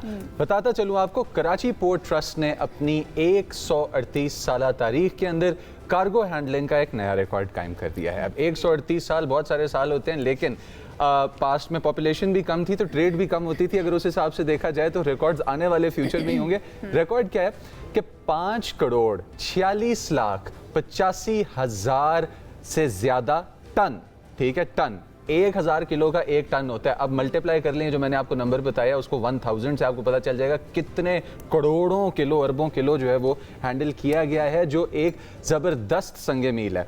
माहिरीन का क्या कहना है इस बारे में? माहिरीन का कहना है कि बंदरगाहों की बेहतर कारकर्दगी न सिर्फ तिजारती सरगर्मियों के लिए ज़रूरी है और इसमें इजाफा करती है, बल्कि इसके अंदर शिपिंग, इसके अंदर लॉजिस्टिक्स, इसके अंदर सनत, इसके अंदर रोज़गार और मजमूई इक़्तिसादी तरक्की पर भी एक बहुत बड़ा पॉजिटिव इम्पैक्ट डालती है। और अगर नेगेटिव कारकर्दगी होगी तो नेगेटिव इम्पैक्ट भी डालेगी। ताहम एक अहम सवाल जो अभी स्पेकुलेशन के बारे में हम बात कर रहे थे वो ये कि इतना बड़ा नंबर तो चले हैंडल कर लिया, क्या ये सिर्फ shipping operations, cargo handling operations तक महदूद है या वाकई मुल्क तरक्की की तरफ बढ़ रहा है? अब आई थिंक हमें जाना चाहिए हमारे गेस्ट के पास। मेरा सवाल है कि ये टेम्पररी है या फिर लॉन्ग लास्टिंग होगा फ्यूचर, क्या इसी तरह से हम देखेंगे कि बेहतरी आएगी हमारी कार्गो शिपिंग के अंदर? बिकॉज जहाँ तक मुझे लगता है, आई कैन बी रॉन्ग, कि स्ट्रेट ऑफ हुर्मुज़ बंद थी और वहाँ की वजह से पर्शियन गल्फ से जो शिप्स नहीं गुजर रहे थे, कार्गो शिप्स, तो उनके लिए पहला जो पोर्ट बनता है वो शायद गवादर के बाद कराची पोर्ट ही बनता है। बहुत सारे मेरे सवाल हैं हमारे पास इस वक्त मौजूद हैं, इनका जवाब देने के लिए कराची पोर्ट ट्रस्ट के चेयरमैन हैं रियर एडमिरल रिटायर्ड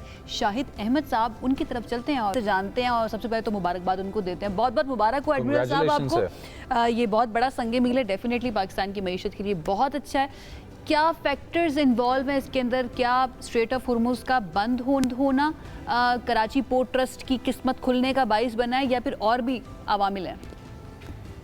जी आयशा और मुजम्मिल, सबसे पहले तो मैं हम न्यूज़ का बहुत शुक्रगुजार हूँ कि उन्होंने आज फिस्कल ईयर का जो हमारा स्टार्ट है, पहला दिन है, और आपने मुझे मौका दिया कि मैं इस पूरी कारकर्दगी को जो कराची पोर्ट की पिछले 1 साल की है मैं उसको बयान कर सकूँ।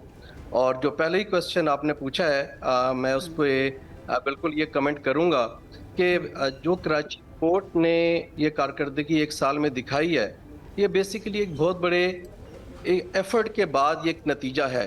मैं इसके पहले एक स्ट्रेटेजिक फ्रेमवर्क बताऊंगा और उसके बाद में टेक्निकल और ऑपरेशनल नेचर की जो चीज़ें हैं उस पर बात करेंगे। सबसे पहले तो मैं ये बताता चलूँ, मौजूदा गवर्नमेंट ने जब ब्लू इकानमी को एक बहुत अपने तरक्की का एक एजेंडा के तौर पे लिया, और दिसंबर 2024 प्राइम मिनिस्टर शहबाज शरीफ ने एक कमेटी बनाई जिसको मैरीटाइम टास्क फोर्स का नाम दिया गया, और उसने पूरे मैरीटाइम सेक्टर का एनालिसिस किया, और मिनिस्ट्री ऑफ मैरीटाइम अफेयर के साथ मिलके हमने कुछ जॉब्स आइडेंटिफाई की, कुछ टास्क किए जो तकरीबन 99 थे, जिसके बारे में हमारा ये ख्याल था कि ये चीज़ें हम करेंगे तो इंशाल्लाह पाकिस्तान ब्लू इकानमी में और मैरीटाइम सेक्टर में बहुत आगे जा सकेगा। इस सिलसिले में जो हमारे मिनिस्टर हैं मिस्टर जुनैद अनवार चौधरी, उनकी ज़ाती काविशें और उनकी ओवरसाइट बहुत ज़रूरी थी, और उन्होंने बिल्कुल एक लीडर के तौर पर उन तमाम टास्क को जो मैरीटाइम सेक्टर ने करने थे उनको सुपरवाइज किया। तो ये तो स्ट्रेटजिक फ्रेमवर्क था कि गवर्नमेंट की सुपरविजन, मिनिस्ट्री की सुपरविजन। अब आ जाते हैं हम पोर्ट, ये जो हमने टेक्निकल ऑपरेशंस की और जो ऑपरेशनल हमने काम किए, हमने पूरी ये कोशिश की कि जो जहाज़ों का टर्न अराउंड टाइम है उसको कम किया जाए, यानी जो जहाज़ जितनी जल्दी आ सके पोर्ट पे और जितनी जल्दी हम उसको पोर्ट से सामान उतारने के बाद वापस भेज सके, ज़ीरो वेस्टेज टाइम हमने किया। इसी तरह ड्वेल जो हमारे कंटेनर्स का निकलने का टाइम है पोर्ट से, उसका बड़ा फोकस था कि इंटरनेशनल स्टैंडर्ड के हिसाब से करें।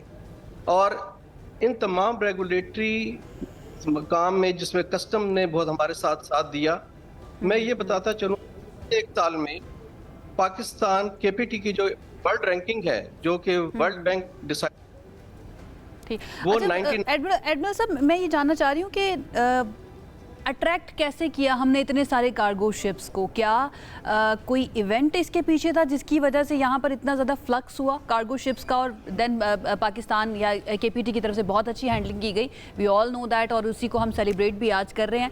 क्या कोई इवेंट बना इतने ज़्यादा कार्गो शिप्स का यहाँ पर आना, या फिर ये ऑलरेडी प्लान था और प्लान का हिस्सा था? देखिए, ये हमारे अपने पहले से प्लान का हिस्सा था। आल्दो के जो हुर्मुज़ का जब क्राइसिस हुआ तो हमारे पास ट्रांसशिपमेंट आई, ट्रांसशिपमेंट हमने उतनी ट्रांसशिपमेंट हैंडल की जो हमने पिछले 1 साल में नहीं की थी। लेकिन ये बात जहन में रखें कि पाकिस्तान की जो 40% एक्सपोर्ट है वो गल्फ की तरफ जाती है, तो जो इस हुर्मुज़ क्राइसिस की वजह से वो 40% में काफ़ी कमी आई।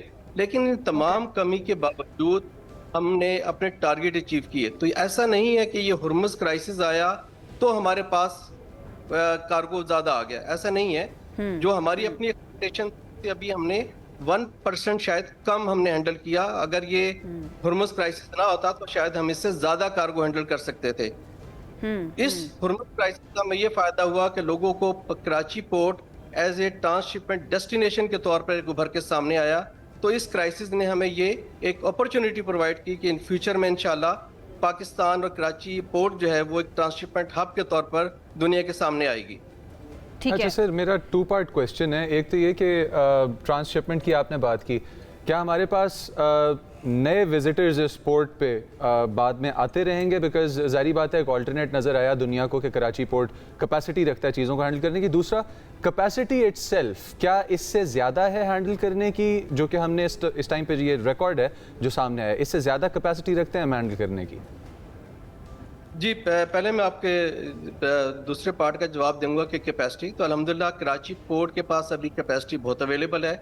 इस वक्त जो हमारी कैपेसिटी वो तकरीबन 70% के ऊपर हम ऑपरेट कर रहे हैं, तो हमारे पास अभी अवेलेबल है, स्पेस अवेलेबल है।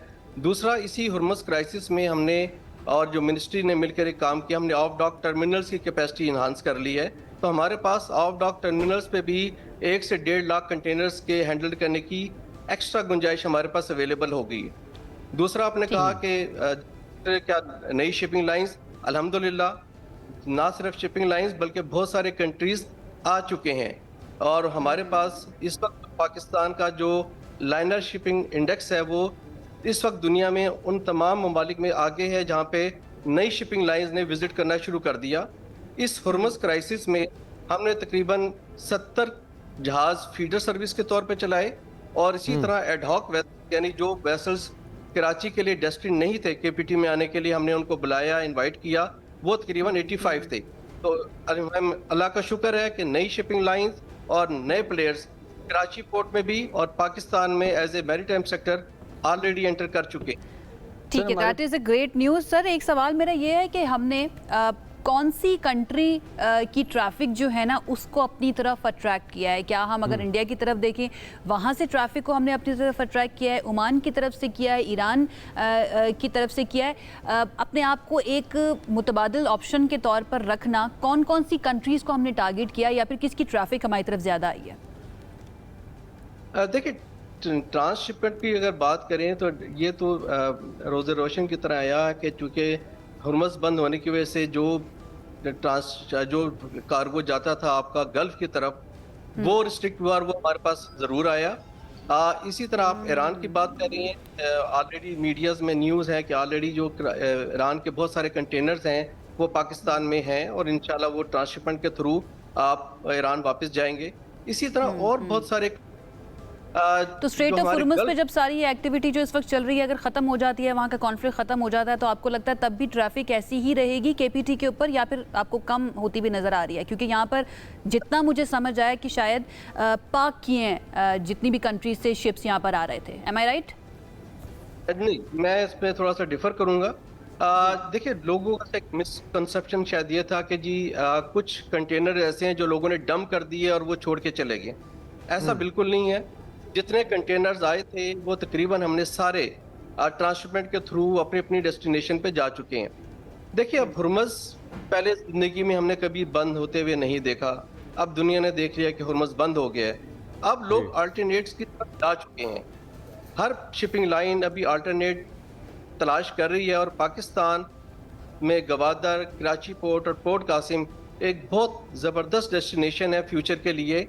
और मेरा अपने ये है कि हुर्मुज़ चाहे इंशाल्लाह यकीनन खुलना चाहिए, सारी दुनिया के लिए हुर्मुज़ का खुलना हम सब के लिए बेहतरी है, लेकिन पाकिस्तान का कार्गो इंशाल्लाह बढ़ेगा। और ये अगर 3% पे करें तो मेरा अपना ख्याल है 6 या 7% हमारे पास मजीद कार्गो ज़्यादा बढ़ेगा। ऑल राइट, बिल्कुल ठीक है, हमारी भी उम्मीद यही है, लेकिन हम सिर्फ ये चाहते हैं कि फैक्ट्स जो है ना वो लोगों के सामने रहे, लेकिन जहाँ पर क्रेडिट बनता है वहाँ पर देना चाहिए। हमारे पास कैपेसिटी थी, हमारे पास नीयत थी, हमारे पास अहलियत थी, तो तब ही केपीटी जो है ना वो हैंडल कर पाया है इतनी ज़्यादा कार्गो शिप्स को, इतनी ज़्यादा ट्रैफिक को। Thank you so much admiral साहब हमें ज्वाइन करने के लिए, and all the very best for the future. I hope कि स्ट्रेट ऑफ हुर्मुज़ खोलने के बाद हमारा केपीटी जो है इसी तरह से परफॉर्म करता रहे, because it's very important for our economy. जिस तरह से केपीटी हीरो बन के निकला इस कॉन्फ्लिक्ट के दौरान कार्गो हैंडलिंग में, इसी तरह से कॉन्फ्लिक्ट रेजोल्यूशन अगर हम person to person, human to human, one on one की बात करें तो ज़्यादा मुश्किल है। तो वो ज़्यादा मुश्किल है, स्पेशली कि जब एक पार्टी बहुत ज़्यादा वायलेंट हो रही हो। ब्रेशिया के अंदर हमारे पास पाकिस्तान से गए हुए हीरो नवीद असलम, मुल्की और गैर मुल्की दोनों खबरों में इनका नाम शह सुर्खियों में बना हुआ है। नवीद असलम ने किया क्या? ब्रेशिया में एक बच्चों के पार्क के अंदर एक बंदा घुस गया और उस बंदे ने जाकर बच्चों पे, मासूम बच्चों पे मारा पीट, ये तमाम तर चीज़ें, मुक्के घूंसे लाते बरसाने की कोशिश की। अब इस वायलेंट एक्ट को रोकने के लिए जो सामने शख्स आए, क्योंकि वहाँ पे और भी बहुत सारे लोग मौजूद थे, लेकिन उन्होंने अपने मोबाइल फ़ोन्स निकाल के खड़े होकर उस सीन को रिकॉर्ड करने की तो तरद्दुद उन्होंने किया, लेकिन उन्होंने उसके अंदर इंटरवीन करके उसे रोका नहीं। रोका नवीद असलम ने, यानी कि 2 बच्चों पे हुआ हमला, नवीद असलम ने बचाया, पेस मेकर लगा हुआ है इनको, और फिर भी इन्होंने एक क्रिमिनल को रोका और पुलिस के आ जाने तक रोके रखा। तो आज हमारे साथ मौजूद हैं इटली से नवीद असलम, जो कि हमें ज्वाइन कर रहे हैं ऑनलाइन। अब नवीद, आपके पास आने से पहले मैं आयशा से कुछ पूछना चाहता हूँ। आयशा, मुश्किल मत पूछिएगा, नहीं मुश्किल नहीं पूछता मैम। क्या आपको डर लगता है जब आप देखती हैं 2 लोग आपस में लड़ पड़े फिजिकली? डर तो उस तरह से नहीं लगता, लेकिन आपको ना अजीब फील होता है, आप कोशिश करते हैं, हॉस्टिलिटी फील होती है, आप कोशिश करते हैं कि ये ना लड़िए, ज़्यादा बेहतर। हमारे साथ नवीद असलम इस वक्त मौजूद हैं, उनकी तरफ ही हम चलते हैं और उनसे जानते हैं कि भाई ये जज्बा कहाँ से आया, आपको तो पेस मेकर भी लगा हुआ है, अल्लाह ताला आपको माफ़ भी कर देता अगर आप ना रोकते कि भाई ये तो ऑलरेडी बीमार है, लेकिन आपने फिर भी कहा कि नहीं, बच्चे को मार रहा है ये शख्स, तो मैं तो उसको नहीं छोड़ूंगा। जरा उस लम्हे में हमें लेकर जाइए कि क्या आपके दिल में चल रहा था, क्या हो रहा था, प्लीज। ज़हनी उसकी हालत ठीक नहीं थी, तो वो जैसे ही आया, उसने आते ही एक 4 साल का बच्चा था इजिप्ट मुल्क का, जो कि बाइसाइकिल के ऊपर बैठा हुआ था, तो इतने में उसने डायरेक्टली अपने दोनों हाथों से उसकी गर्दन को जो है ना पकड़ कर दबा दिया। मुझसे देखा नहीं गया क्योंकि मेरे खुद अपने 4 बच्चे हैं, तो ख़ास तौर पे वो इतना छोटा बच्चा था और वो जिस तरह चिल्ला रहा था, यानी कि मैं कहता हूँ कि शायद अल्लाह ने मुझे इसका सबब बनाना था, जो कि अगर मैं ना पहुँचता तो उस बच्चे की जान चली जाती। जिस एक 29 साल का बच्चा लड़का और 4 साल का बच्चा, अगर वो इतनी जोर से उसका गला दबाए तो वो तो मर जाएगा। तो फौरन जाके मैंने उसके हाथ छुड़ाए, उसकी माँ ने मेरा शुक्र अदा किया और मैं फिर ना उसको साइड पे किया। एक बच्चा ना तकरीबन थोड़ी सी दूरी पे एक बच्चा और बांग्लादेश का बच्चा था, 7 से 8 साल का बच्चा था, वो अपने बाइसाइकिल के ऊपर वो भी खड़ा इसी को ही देख रहा था, तो इतने जाते ही उसको धक्का दिया। धक्का देने के बाद वो जमीन पर गिर गया। जमीन से इसने उसको गिरे हुए बच्चे की बाजू पकड़कर पूरी इस तरह मरोड़ दी, यानी जैसे वो उसकी बाजू तोड़ना चाह रहा है। तो उसके बाद मैं फौरन भागा फिर उसी की तरफ दोबारा, और मैंने उस बच्चे की बाजू छुड़वाई। बाजू छुड़वा के ना मैंने इस लड़के की बाजू पकड़कर इसको मैंने पीछे किया। कोई बंदा नजदीक आना ही नहीं चाह रहा था कि कोई उसकी मदद करे या उसको रोके, किसी भी, दोनों बच्चों के टाइम पे भी। जबकि मैंने उसको दोनों बाजू से अपने ना जकड़ कर अच्छे तरीके से उसको नीचे जमीन पर बैठा। आपने दोनों बाजू जकड़े उसके, लेकिन इस सारे स्ट्रगल के दौरान आपको खुद को भी तो पेस मेकर लगा हुआ है ना। पेस मेकर के साथ लड़ने जैसी एक्टिविटी, यानी कि हार्ट रेट आपका जाएगा ऊपर की तरफ, तो आपको फील नहीं हुआ कि आप अपनी जान को भी खतरे में डाल रहे हैं इस मरहले में? डॉक्टरों ने मुझे ये पेस मेकर लगाया था, उन्होंने ये मुझे बोला था, खास तौर पे मुझे बोला था कि रिकमेंड किया था कि इस साइड वाली जगह पे तुमने ना कोई स्पोर्ट्स करनी है, ना तुम्हें कोई चोट लगनी है, ना कुछ भी, तुम्हें अपने आप का यहाँ का बहुत ज्यादा ख्याल रखना है। लेकिन यकीन माने सिर्फ एक लम्हे के लिए, वो भी तब मेरी जब वाइफ ने बोला कि तुम्हें यहाँ पेस मेकर लगा तो तुम प्लीज मत जाओ, हल्की सी भी कोई लग गई ना तो ये ना हम तुम्हें संभालते रह जाएं। तो मैंने बोला कि नहीं, एक लम्हे के अंदर पता नहीं रब की तरफ से कुछ इस तरह का हुआ, मुझे नहीं समझ आती, मैं अपने आप को कंट्रोल नहीं कर सका। फिर मैंने इतनी सोच आई मेरे ज़हन में, बस जाना तो एक ना एक दिन है ही है, तो रब ने फिर क्या पता किधर लिखी हुई है। शेर की एक दिन की जिंदगी जो है ना वो बहुत ज्यादा मानी रखती है। आप हीरो अपने बच्चों के लिए तो डेफिनेटली बन चुके हैं, लेकिन आप हीरो ऑफ ब्रेशिया भी बन चुके हैं, ये टाइटल आपको दे दिया गया है ऑफिशियली। क्या मानी रखता है आपके लिए एजाज? देखिए अल्हम्दुलिल्लाह, अल्लाह का शुक्र है, वो रब की ज़ात है जो इंसान को इज्जत और जिल्लत देती है। मुझे पता भी नहीं था कि मुझे इतनी इज्जत मिलेगी और मुझे इतनी पेज़राई मिलेगी लोगों से। आप यकीन मानते हैं कि अब तो उन्होंने अनाउंस कर दिया कि मैं यहाँ के जितने भी गवर्नमेंट लेवल पे जितने भी ऑफिसेज हैं उन सब में उन्होंने मेरा टाइटल जो है वो मेल कर दिया, छपवा दिया। मैं जहाँ भी जाऊँगा, जिस ऑफिसेज में जाऊँगा, मुझे वो सपोर्ट देंगे, मुझे वो हेल्प देंगे, मुझे किसी किस्म की भी। First of all. Second of all, मैं अपने इलाके में फिर रहा हूँ, मैं काम पे आ रहा हूँ, मैं जिधर भी जा रहा हूँ मुझे सारे as a hero of the Brescia कह रहे हैं। तो ये मेरे लिए बहुत खुशी का एजाज़ है अल्हम्दुलिल्लाह, जो कि मेरी वालदैन की दुआएं हैं मेरे साथ, मेरी वालदा की दुआएं हैं, और ना ही मेरी वालदा ने कभी मेरी ऐसी तरबियत की है कि कोई इंसान मुश्किल में हो और उसको आप देख के छोड़ दो। आप देखें कि हीरो ऑफ ब्रेशा और अब किसी भी गवर्नमेंट ऑफिस में आ जा सकते हैं, कुछ अरसे तक इलेक्शन खेलने चले जाए और कुछ अरसे बाद हो सकता है नेशनैलिटी मिल जाए, हो सकता है। अच्छा, पुलिस आई, आपने फाइट किया, पुलिस आई, आपने बच्चों की जान बचाई, लेकिन उसके दरमियान एक पॉज था, एक टाइम था, एक ब्लैंक स्पेस था। थोड़ा ज़रा उसके बारे में बताएं कि वो लम्हात कैसे थे वेट करने वाले जब आपने जकड़ा हुआ था उस क्रिमिनल को। मैंने अपने पीस मेकर वाली जगह पे 2-3 मुक्के खाए, उससे मुझे दर्द हुई एक दफ़ा, और मैंने एक दफ़ा एक सेकंड के लिए ये सोचा कि मैं छोड़ दूं, मैं शायद मैं ना मर जाऊं ना, क्योंकि जितनी मुझे दर्द हो रही थी। तो मैंने बोला छोड़ देता हूँ। फिर मैंने बोला नहीं, अगर इसको छोड़ दिया, जिस तरह उसकी हालत है इसने तो किसी को भी नहीं छोड़ना, हो सकता है मुझे ही मार दे या किसी बच्चे को मार दे। लेकिन फिर भी मैंने ना अपने दिल में हस्बी अल्लाह व निअमल वकील, ला इलाहा इल्लल्लाह मुहम्मद रसूल, मैं विर्द करता रहा। इंशाल्लाह अल्लाह का शुक्र है, उस रब ने मेरे पे करम किया। 20 मिनट तक 25 मिनट तक पुलिस आई है और मेरी नजरें सिर्फ लगी ही डायरेक्टली, ना मैं किसी कैमरामैन को देख रहा था, ना मैं किसी माँ को देख रहा था, ना मैं किसी अपने बच्चे को देख रहा था। मेरी डायरेक्ट नजरें उस दरवाजे के ऊपर लगी थी, पार्क की एंट्रेंस पे, जहां से पुलिस ने एंटर होना था। जैसे पुलिस एंटर हुई, अल्लाह का शुक्र किया मैंने, लाख लाख शुक्र किया। और वो आए, उन्होंने आते ही मैंने उन्हें बोला छोड़ दो, उन्होंने बोला छोड़ दो। मैं छोड़ता गया हूँ, वो बंदा अकेला और वो 2 पुलिस वाले थे, उनसे वो कंट्रोल में नहीं हो सक रहा था। उन्होंने उसको उल्टा लटा के उसको हथकड़ी लगाना चाह रहे थे, तो हथकड़ी नहीं लगी थी। फिर उन्होंने मेरे से हेल्प मांगी, मैंने उसका एक हाथ पकड़ के दबाई रखा, फिर एक हथकड़ी लगाई। फिर वो उसको गाड़ी में फेंकना चाह रहे थे, वो गाड़ी में नहीं बैठ रहा था। 2 बंदे जोर लगा लगा के थके थे, कभी वो अपने पाँव से अड़ा देता था दरवाजा, कभी कुछ कर रहा था।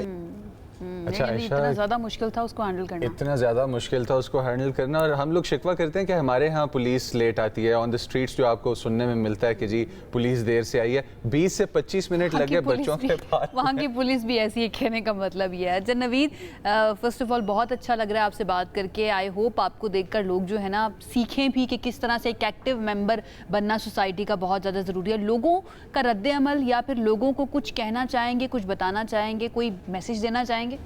मैं तो बोलता हूँ कि अगर इस तरह का मामला हो तो सबसे पहली बात यह है कि ऐसे मुल्क में अगर आपको अलाउ नहीं है कि आप हाथ नहीं उठा सकते, तो कम से कम आप उसको, इतना उन्होंने मना नहीं किया कि आप उसको रोक नहीं सकते, तो रोकने के बहुत सारे तरीके होते हैं। अगर 1-2 और भी बंदा मेरे साथ, कोई जवान लड़का मिल जाता, कोई बंदा मिल जाता, तो हम दोनों मिलके, तीनों मिलके आराम से उसको बिठा सकते थे। ना मुझे चोटें आती, ना ज्यादा मसला बनता, तो ये क्लियर हो सकता था।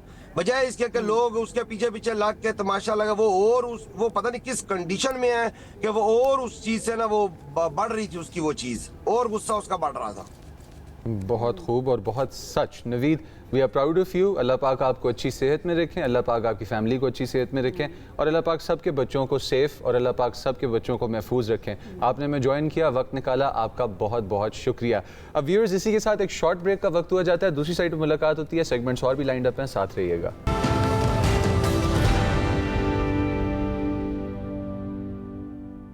अगर हम माजी की बात करें तो हमें अपने मुस्तकबिल की बात करना भी बहुत ज़्यादा ज़रूरी है, और मुस्तकबिल को आगे लेकर चलते हैं, उसके पैगंबर बनते हैं हमारे नौजवान, जो इस वक्त पूरी दुनिया के अंदर पाकिस्तान का नाम रोशन कर रहे हैं। चाहे वो किताबों की बात हो, तालीम की बात हो, या फिर खेलों की बात हो, तो खेलों के अंदर हमारे कुछ नौजवानों ने किए हैं ज़बरदस्त काम। बिल्कुल, और डिफ़िकल्ट काम है जी। अगर आपसे मैं कहूँ कि आप 10 किलो का वज़न उठाएं, शायद उठा लेंगे। कहूँ 40 किलो का वज़न 40 मरतबा उठाएं, नहीं उठा सकेंगे। बॉडी बिल्डिंग की फील्ड की बात हो रही है, सुपर ह्यूमन स्ट्रेंथ। और हुआ क्या है कि मिस्टर एंड मिस यूनिवर्स जो कि है वो कंपटीशन हुआ है थाईलैंड के अंदर।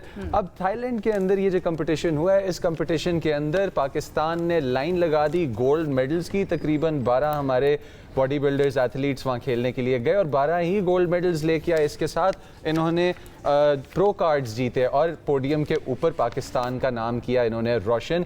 ये एथलीट्स शानदार अपनी कारकर्दगी का मुजाहरा करते हुए मैदान मार के आए। अब हमारे पास फुल कॉन्टैक्ट कराटे में शाहजेब रिंद हैं, हमारे पास लियारी में से फीमेल बॉक्सर्स, हमारी यंग बेटियां बहनें आ रही हैं फ्रंट पे, और हमारे पास यहाँ पे बॉडी बिल्डिंग के अंदर पाकिस्तान के एथलीट्स जाके अपने परचम लहरा रहे हैं पूरी दुनिया के अंदर। हमारे पास जो sports person, the person who went himself and competed, वो भी मौजूद हैं इस वक्त, और हमारे पास जो इंटरनेशनल जज उनके साथ थे वो भी। We are joined by Rameez Ibrahim Khan, former mister universe और इंटरनेशनल जज भी हैं। इसी के साथ नासिर खान जो डबल गोल्ड मेडलिस्ट हैं और जाके उन्होंने कम्पीट किया, फाइट किया, वो भी यहीं पर मौजूद हैं। और इनको वेलकम करेंगे, लेकिन सबसे पहले मैं नारा मारना चाहूँगा कि जी प्राउड ऑफ यू। नासिर, कैसा रहा तजर्बा आपका? टफ भी है और बहुत मज़ेदार भी। और जब आपके सामने बहुत सारे मुल्कों के लोग होते हैं तो आप पाकिस्तान के परचम के लिए आप जब स्टेज पे आते हैं तो उस वक्त आपको ये जहन में होता है कि इंशाल्लाह जीतना है, तो उस वक्त एक अलग फीलिंग होती है। ये फीलिंग ये हर इंसान को नहीं हो सकती, उसको हो सकती जो कि पाकिस्तान के परचम के लिए किसी और मुल्क में लड़ रहा हो। और एहसासात का उतार चढ़ाव जो है ना, ये ज़रूरी भी है अंडरस्टैंड करना। मैं ना आपकी तरफ आना चाहूँगी रमीज़, आप बताइएगा, आपने जज किया इस पूरे कंपटीशन को, सबसे मुश्किल डिफ़िकल्ट फेज़ कौन सा था इसमें? एक्चुअली देखें, होता ये है कि एक एथलीट जो है ना, वो जब ट्रैवल करता है और उसका अगर लेओवर बीच में 10 घंटे का हो, उसने स्टे करना हो दुबई एयरपोर्ट पे और थाईलैंड पहुंचना हो, क्योंकि टिकट कॉस्टली होता है, तो फिर प्लेयर्स उसको अफोर्ड नहीं कर सकता। उसको अफोर्ड ना होने की वजह से वो डायरेक्ट फ्लाइट नहीं ले पाता, तो फिर वो लंबी फ्लाइट लेता है 18 घंटे की कनेक्टिंग फ्लाइट। उस फ्लाइट में क्या होता है, उसकी डाइट भी खराब होती है, उसका रेस्ट जो है ना डिस्टर्ब होता है, और बॉडी जब ऑक्सीजन लेवल कम होता है, जब जहाज में हम बैठते हैं हमारा ऑक्सीजन लेवल कम होता है, तो बॉडी बिल्डर की जो बॉडी होती है वो ब्लॉटिंग करती है, सॉइलिंग आ जाती है उसका, और वहां पहुंचकर फिर इस ब्लॉटिंग को खत्म करना होता है। फिर उसके बाद आपने अपनी डाइट को मेंटेन करना होता है। फिर जो पानी आप पाकिस्तान में पी रहे हैं वो पानी आपको वहाँ अवेलेबल नहीं है। जो ग़िज़ा आप यहाँ पर खा रहे हैं वो ग़िज़ा वहाँ पर उस तरह की अवेलेबल नहीं है। तो डाइट तो अवेलेबल हो जाती है, फेडरेशन प्रोवाइड करती हैं, ऐसी बात नहीं है, लेकिन वहाँ पर वो रूटीन नहीं बन पाता जो यार रूटीन होता है। रूटीन सेम ना होने की वजह से बॉडी कंडीशन एडेप्टेबिलिटी काफी ज्यादा मुश्किल हो जाती है। एक छोटा सा फैक्ट आपको बताता चलो, अगर आप एक हेल्दी मेल हैं पाकिस्तान में रहने वाले और तकरीबन 30 साल उम्र के आसपास हैं, 6 फुट आपका कद है और आपका वेट जो है वो अराउंड 85 किलोग्राम्स है, आपको पर मील जो कि है वो जो रिक्वायर्ड होगा, same height but different weight, एक body builder of the same age को तकरीबन 3 से 4 गुना ज़्यादा रिक्वायर्ड होता है अपने गोल्स अचीव करने के लिए। और स्पेशली जब आपको सिर्फ कार्बोहाइड्रेट्स और प्रोटीन्स के बीच में शफल करना पड़ता है तो लाइफ बहुत टफ हो जाती है रिस्ट्रिक्टेड वाटर के साथ। तो ये जो बात कर रहे हैं कि यहाँ जो ग़िज़ा मिलती है वहाँ पर डिफरेंट मिलती है, समझें इस बात को कि माइक्रोग्राम्स में कैलकुलेशंस चल रही होती हैं उस टाइम के जिस्म मेंटेन रह सके। Thank you for the information. अच्छा रमीज़, पाकिस्तानी लड़के भी थे और पाकिस्तानी जज भी था, तो कुछ प्यार मोहब्बत चला वहाँ पे कि नहीं? वहाँ बड़ी रिस्ट्रिक्शन होती हैं, हर कंट्री का एक जज बैठता है। अच्छा, मैं अल्हम्दुलिल्लाह वहाँ चीफ जज के फराइज अंजाम देता हूँ। सारे जजेस का जो फैसला है वो मुझे आता है और मैं कंपाइल भी नहीं करता हूँ वहाँ पर। और एज अ चीफ जज ये चीफ जज की जिम्मेदारी होती है। और जजेस के बोर्ड होते हैं वो एक होता है, चीफ जज के 2 बोर्ड होते हैं। तो ऐसा हरगिज भी नहीं है कि मैं किसी कंट्री के लड़के के साथ ज्यादती करूं और अपने लड़कों को फेवर करूं। मैं उसूल का बड़ा पढ़ता हूं और मेरी कोशिश ये होती है कि जो जहां पर विन कर रहा है, हाँ, मगर मैं अपने लड़कों को एज अ एथलीट, मैं खुद भी एथलीट हूँ, कम्पीट भी कर रहा हूँ, सारे मामला में देखता आ रहा हूँ, स्टिल मेरा करियर वहाँ भी चल रहा है। तो मुझे ये पता है कि इस इवेंट में हमारा कौन सा एथलीट कौन सी कैटेगरी में और कौन से वेट में वेट गोल्ड निकाल सकता है। तो ये टेक्निक मैंने अपने लड़कों को बता देता हूँ। तो फिर उस हिसाब से हम टीम की सिलेक्शन करके यहाँ से ले जाते हैं और वहाँ पर फिर हमारे मेडल ज्यादा आते हैं। असल में कुछ लोग जो टीम लेके जाते हैं उनको इस चीज ज्यादा नहीं होता, उनको रियलाइज नहीं होता, उनको ये बातों का पता नहीं होता कि हम जो लड़कों की सिलेक्शन कर रहे हैं उसमें हम कैटेगरी वाइज करते हैं और वेट वाइज करते हैं, ताकि हमारा लड़का हर वेट में हर कैटेगरी में मेडल निकाल ले और पाकिस्तान के मेडल ज्यादा से ज्यादा हो जाए। अब इंडिया के वहां पर 47 एथलीट्स थे, उन 47 एथलीट्स में उनके टोटल मेडल 22 थे और हमारे टोटल जो है यहाँ पर अप्रोक्स 12 एथलीट थे और हमने 12 मेडल यूं निकाले। हाँ, क्योंकि मैं बड़ा एक्सपीरियंस हूँ, मैंने 10 साल बॉडी बिल्डिंग कॉन्टेस्ट कंटिन्यू खेले, वर्ल्ड चैंपियनशिप्स खेली हैं, अमेरिका में मिस्टर यूनिवर्स हुआ था, तो भाई बहुत कमाल। और आपकी जितनी भी कंट्रीब्यूशन है वो डेफिनेटली नज़र भी आ रही है, उसके नताइज नज़र भी आ रहे हैं। अच्छा नासिर, आपकी तरफ मैं आना चाहूँगी, being an athlete, body building के अंदर स्पॉन्सर्स का भी मसला होता है या फिर स्पॉन्सरशिप आसानी से मिल जाती है, और कितना सपोर्ट आपको मिल रहा होता है? गवर्नमेंट सपोर्ट कर रही होती है या फिर खुद अपनी मदद आपके तहत ही आप कर रहे होते हैं सब कुछ? नहीं, इजीली स्पॉन्सर तो नहीं मिलते, लेकिन कोई दोस्त यार होते हैं तो वो स्पॉन्सर कर देते हैं। जैसे एक मेरा दोस्त है माजा कंपनी वाला, तो वो स्पॉन्सर कर देता है, कभी टिकट कर देता है, कभी अकोमोडेशन कर देता है। तो वो कुछ लोग इस तरह होते हैं, करते हैं स्पॉन्सर, लेकिन वो आपको जो रुझान दूसरी ममालिक में है वो पाकिस्तान में इस तरह नहीं है। आई वंडर कि क्या रुकावटें आती होंगी इनकी तैयारियों में। और तो अब अगर हम बॉडी बिल्डर्स की और बेहतर बॉडी बिल्डर्स प्रोड्यूस करने की बात करें और इस स्पोर्ट को ज़्यादा इम्प्रूव करने की बात करें, पाकिस्तान में क्या कुछ है जो किया जा सकता है? मेरा मशवरा ये है कि पहले तो देखें, हम गवर्नमेंट की तरफ तो जाते ही नहीं, क्योंकि गवर्नमेंट का इशू ये होता है कि हमारे यहाँ मल्टीपल फेडरेशंस काम कर रही हैं पाकिस्तान में। वो भी अपनी जगह राइट है कि यार हम किसको ऑन करें, तो उस तरफ हम जाते नहीं हैं गवर्नमेंट से। हम सिर्फ अभी अपने मुल्क के हालात देखते हैं, तो हम कहते हैं हम अपनी मदद आप पाकिस्तान का झंडा लहराएंगे हर शोबे में, हर फील्ड में। और बॉडी बिल्डिंग फील्ड को हमने लेके चलना है। अब आने वाली यूथ है, उनको रास्ते दिखाने, जो परेशानियां तकलीफें मैंने फेस की अपने वक्त में वो नहीं करनी। तो साथ ही साथ जो है वो हमने जो है ना ये देखना होता है कि स्पॉन्सर हमें प्राइवेटली किसी कोई कंपनीज है वो दे दे, तो लड़के अप्रोच करते हैं प्राइवेट स्पॉन्सर्स को। इनको जो प्रॉब्लम आती है वो ये आती है कि ये बेचारे कम वसाइल होने की वजह से फ्लाइट आप देखें 6 घंटे की थाईलैंड की फ्लाइट है तो 18 घंटे में पहुंच रहे हैं। सही है, 6 घंटे वाली फ्लाइट के जो पैसे है ना वो ऑलमोस्ट मेरे ख्याल 3 लाख है। हाँ वो भी। और ये जो 18 घंटे वाले की फ्लाइट है वो 170 है। तो लड़के इस वजह से वो कहते हैं अच्छा 1,20,000 बच रहे हैं। चले तो आप लोगों के कंसर्न्स जो है ना वो इस प्लेटफॉर्म के थ्रू स्टेक होल्डर्स तक इंशाल्लाह पहुंच जाएंगे। और बहुत ज़रूरी है कि खुद अपनी मदद आपके तहत तो आप करें ही डेफिनेटली, बिल्कुल आप रिलाय ना करें दूसरों के ऊपर भी, लेकिन गवर्नमेंट को भी आगे बढ़कर के ये काम करना चाहिए क्योंकि ज़रूरी है। ये वो लोग हैं जो मेहनत करते हैं मुल्क के लिए, जब ये जीतते हैं तो सिर्फ ये नहीं जीतते, मुल्क भी साथ जीतता है। ये बड़ा ज़रूरी है। आप दोनों का बहुत शुक्रिया हमें ज्वाइन करने के लिए, and all the very best for the future. एक ब्रेक की तरफ हमें जाना है, ब्रेक से अभी वापस आएंगे तो मजीद बात करेंगे। स्टे विद अस।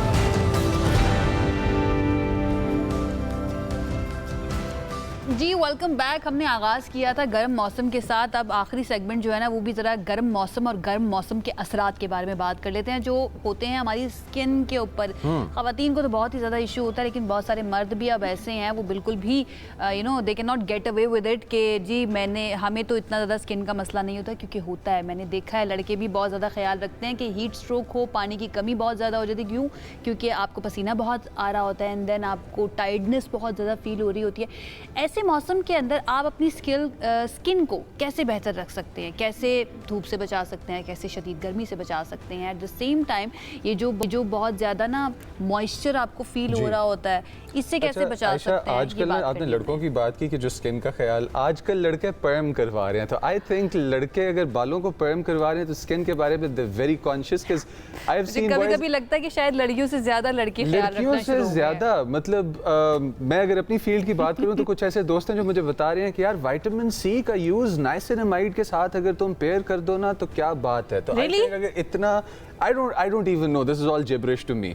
अच्छा, अब हम लोगों ने स्किन केयर की बात करनी है। It's not a bad thing by the way. It's not a bad thing, but I mean for guys like us, मैं मिलेनियल डिफरेंट थे ना, उनसे पीछे वाले जो हैं वो थोड़े से जरा ज्यादा। देखिए हम अब जनरेशनल जो फ़र्क है ना इसके ऊपर हम बात नहीं करते, हम स्किन के ऊपर वापस आ जाते हैं कि अगर बच्चे हैं उनकी स्किन का कैसे ख्याल रखना है, ख़वातीन ने कैसे रखना है, मर्दों ने कैसे रखना है। एंड अगर आपकी उम्र थोड़ी ज़्यादा है, बुजुर्ग हो चुकी हैं, बाहर काम करने वाले लोग जो हैं वो किस तरह से अपनी स्किन का ख्याल रख सकते हैं, स्पेशली वो लोग जिनकी स्किन बहुत सेंसिटिव होती है और मौसम का तब्दील होना उनकी स्किन पर बहुत ज़्यादा असर डालता है। ये सब कुछ जानने की कोशिश करते हैं। हमारे साथ मौजूद हैं डॉक्टर अनम जुबैर साहिबा जो कि माहिर अमराज से चलते हैं, उनसे आते हैं। डॉक्टर साहिबा अस्सलाम वालेकुम। माशाल्लाह आपकी तो अपनी स्किन इतनी प्यारी है, ये बताइए इसके पीछे राज क्या है? Thank you so much. I think आजकल जिस तरह का दौर है तो हर कोई अपनी स्किन की केयर करता है, हम लोग भी स्किन की केयर करते हैं, मेरा तो शोबा ही यही है, तो उसके हिसाब से फिर जितना आप अपनी स्किन की केयर करते हैं, प्रोसीजर्स वगैरह कराते हैं, तो स्किन पे ग्लो भी उसी तरह से आता है। अच्छा, जब हम स्किन की केयर की बात करते हैं तो प्रोसीजर्स करवाना ज़रूरी है या फिर स्किन को साफ रखना, मॉइस्चराइज्ड रखना, हाइड्रेटेड रहना, ये ज़्यादा ज़रूरी है? अच्छा, इसमें सबसे इम्पोर्टेंट तो डाइट आती है हमारी। अब जैसे गर्मियाँ हैं, हीट वेव आपको पता है आजकल बहुत ज़्यादा आई हुई है, हीट वेव की वजह से ना सिर्फ लोग नेशनली मुतासिर हो रहे हैं बल्कि इंटरनेशनली भी लोग बहुत ज़्यादा मुतासिर हो रहे हैं इसकी वजह से। और स्किन आपको पता है ये बॉडी ऑर्गन का सबसे बड़ा एक पार्ट है, तो उसकी वजह से स्किन बहुत ज़्यादा मुतासिर हो रही है। गर्मियों में स्किन की बहुत ज़्यादा केयर करनी पड़ती है एज़ कम्पेयर टू विंटर। तो इसमें यह है कि अगर आप डाइट अच्छी रखेंगे, इस तरह के फ्रूट्स वेजिटेबल्स का इस्तेमाल करेंगे जिनमें ज़्यादा जो आपको हाइड्रेशन प्रोवाइड करें, लाइक तरबूज है, खीरे हैं, तो उसकी वजह से भी आपकी स्किन बहुत अच्छी रहती है, हाइड्रेशन अपनी इम्प्रूव रखें। उसके अलावा कुछ बहुत से इस तरह के सीरम्स हैं, मॉइस्चराइजर्स होते हैं, सनब्लॉक्स होते हैं, अगर आप रेगुलर उसमें इन चीज़ों का इस्तेमाल करें तो स्किन आपकी बहुत बेहतरीन जो इनके दोस्त ने मशवरा दिया है कि विटामिन सी नायासिनामाइड को मिक्स करके लगाओ तो बड़ा कमाल हो जाता है, ऐसा है? अच्छा, ये ज़रूरी नहीं है कि आप 2-3 चीज़ों को मिक्स करके लगाएं, लेकिन आप इनको सेपरेट लगाएं तो ज़्यादा अच्छा इफेक्ट आता है। विटामिन सी जो है उसका इफेक्ट जो है मॉर्निंग में बहुत ज़्यादा अच्छा आता है क्योंकि वो एंटीऑक्सीडेंट है, आपको धूप से भी बचाता है। सो इट्स इंपॉर्टेंट कि आप विटामिन सी मॉर्निंग में इस्तेमाल करें। हाइलुरोनिक एसिड सीरम बहुत अच्छा है समर के लिए, वो आप कभी भी इस्तेमाल कर सकते हैं। जो जिंक और नायासिनामाइड है यूजुअली वो हम रात में लगाने के लिए देते हैं। अच्छा, जो स्किन है उसके ऊपर हमारी फील्ड में मेकअप बहुत ज़्यादा यूज़ होता है और मेकअप के साथ फिर आउटडोर्स भी जाना पड़ता है। तो मेकअप के साथ जो लोग आउटडोर्स में जाते हैं और सूरज में बेक हो रहे होते हैं, वो अपनी स्किन का ख्याल कैसे रखें? बेक हो रहे होते हैं, एयर फ्राइड हो रहे होते हैं, हम ये कह सकते हैं जी। अच्छा देखें, समर में एक तो हमारे पास जो पेशेंट्स भी आते हैं हम उनको भी ये बताते हैं कि बहुत ज़्यादा हैवी लेयर्ड मेकअप जो है वो आप ना करें, अपनी स्किन को ब्रीद होने दें, बिल्कुल लाइट वाला इस्तेमाल करें। उसके अलावा ये है कि आप फेस वॉश अच्छा सा करें, 2-3 दफ़ा फेस वॉश इस्तेमाल करें गर्मियों में।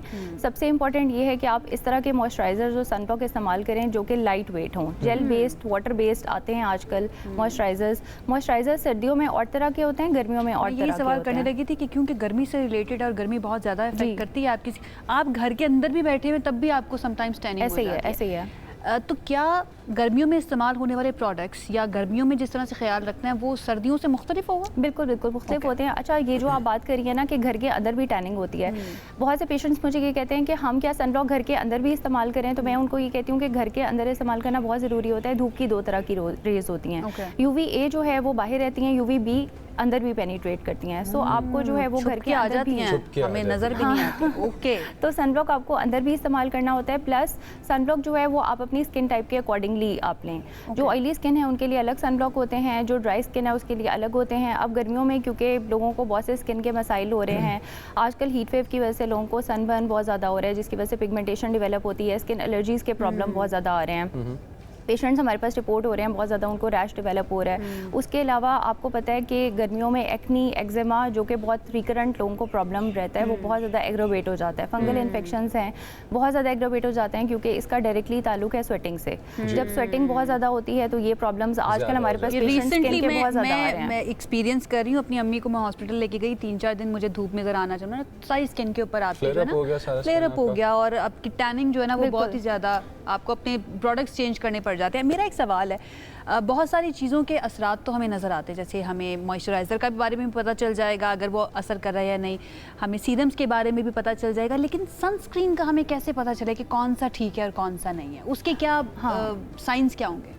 अच्छा देखें, जो पाकिस्तान में जिस तरह की धूप है यहाँ पे एक तो आप हमेशा वो सनब्लॉक लें जो कि 30 या 40 प्लस में हो, उसके ऊपर मेंशन होता है सनब्लॉक्स के ऊपर SPF 30 प्लस 40 प्लस इतना होना चाहिए। लोकली प्रोड्यूस हो रहे हैं, वी डोंट नो कि क्योंकि उसको हम समझेंगे कैसे कि ये सही में असर कर रहा है, मुझे प्रोटेक्ट कर रहा है सनरे से या नहीं कर रहा है, मैं वो समझना। देखिए, आपको पता इस तरह चलेगा कि अगर आप सनब्लॉक लगा रहे हैं उसके बावजूद भी आपकी स्किन टैनिंग हो रही है और आपकी कोई पिगमेंटेशन डेवलप हो रही है। लाइक मैं एक सनब्लॉक इस्तेमाल कर रही थी, मैं नुकसान उठा के ही समझ सकते हैं। हाँ, और मेरा सनबर्न हो गया, तो जब मैं वापस आई हूँ तो फिर मुझे ये हुआ कि नहीं, ये सनब्लॉक जो है ये इतना इफेक्टिव नहीं था, इतना अच्छी उसका नहीं था, तभी मुझे सनबर्न हुआ। तो आपको कुछ चीज़ों से आइडिया हो जाता है। प्लस आप यहाँ पर कुछ ऐसी कंपनीज़ हैं जो कि हर एक को पता है कि ये पाकिस्तान की बेस्ट कंपनीज़ हैं, आप उनके सनब्लॉक्स लें तो वो इफेक्टिव होते हैं। दूसरा ये कि ऑयली स्किन के लिए जो सनब्लॉक्स होते हैं उसके ऊपर मेंशन होता है SC यानी सीबम कंट्रोल, तो ऑयली स्किन वाले पेशेंट्स जो हैं वो लें। बाकी जो सीबम कंट्रोल जिस पे मेंशन नहीं होता, जो बाकी जितने भी लोग हैं वो उसका इस्तेमाल करें। मुझे जब पता चला कि हम लोगों का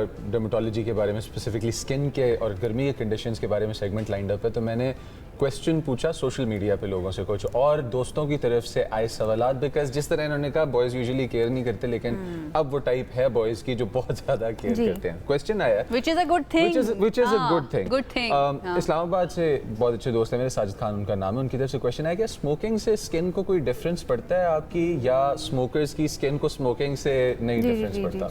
अच्छा, स्मोकिंग से दो चीज़ें जो बहुत ज़्यादा होती हैं, एक तो लिप्स जो हैं वो हाइपर पिगमेंटेड होना शुरू हो जाते हैं। आपने अक्सर मेल्स को देखा होगा, लिप्स उनके ब्लैक होते हैं, फिर वो हमारे पास आते हैं कि इनका हम क्या करें रिवर्सल के लिए, फिर हम उनको लेजर्स और एक दो चीज़ें सजेस्ट करते हैं। दूसरा ये कि इसकी वजह से एजिंग का प्रोसेस बहुत ज़्यादा एक्सेलरेट हो जाता है। जो जितने भी लोग स्मोकिंग करते हैं उसकी वजह से फिर आपके फाइन लाइन रिंकल्स बहुत जल्दी पड़ना शुरू हो जाते हैं। तो ये दो इम्पैक्ट्स आते हैं स्मोकिंग की। अच्छा, बिल्कुल आसान सी रूटीन लड़कियों के लिए भी और मर्दों के लिए भी आप जल्दी से अगर बता सकें, गर्मियों के अंदर किस तरह से ख्याल रखें? अच्छा, गर्मियों में सबसे जो बेसिक चीज़ है वो तो ये कि आप उसमें स्किन को वॉश करें, सुबह को, रात को 2-3 दफ़ा लाजमी उसको वॉश करें। ठीक है। उसके अलावा ये हाइड्रेशन को इम्प्रूव रखें, आप मॉइस्चराइज़ करें स्किन को, सनब्लॉक का इस्तेमाल करें। ये पहले भी मैंने आपको बता दिया कि गर्मियों के लिए अलग मॉइस्चराइज़र सनब्लॉक होते हैं, इनका इस्तेमाल करें।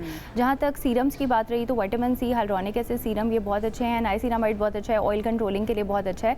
लेकिन कौन से सीरम्स नहीं इस्तेमाल करने चाहिए, जैसे सैलिसाइलिक एसिड है, लैक्टिक एसिड है, अक्सर फीमेल्स ग्लाइकोलिक एसिड वगैरह ये गर्मियों में इस्तेमाल करी होती हैं, ये नहीं इस्तेमाल करने चाहिए। मैं भी कर रही थी, लेकिन मैं टोनर इस्तेमाल कर रही थी, अब नहीं करूँगी। अच्छा, इसमें ये होता है कि ये माइनर सी एक्सफोलिएशन करते हैं। जब आप धूप में जाते हैं तो आपको वो धूप फिर ज़्यादा इम्पेक्ट करती है, तो आपको गर्मियों में पिगमेंटेशन होने के ज़्यादा चांस होते हैं। आप विंटर में इस्तेमाल कर सकते हैं, नॉर्मल मौसम में वेयर कर लें, लेकिन गर्मियों में ये जो एसिड्स वाले सीरम्स होते हैं ये काइंडली अवॉइड करने चाहिए।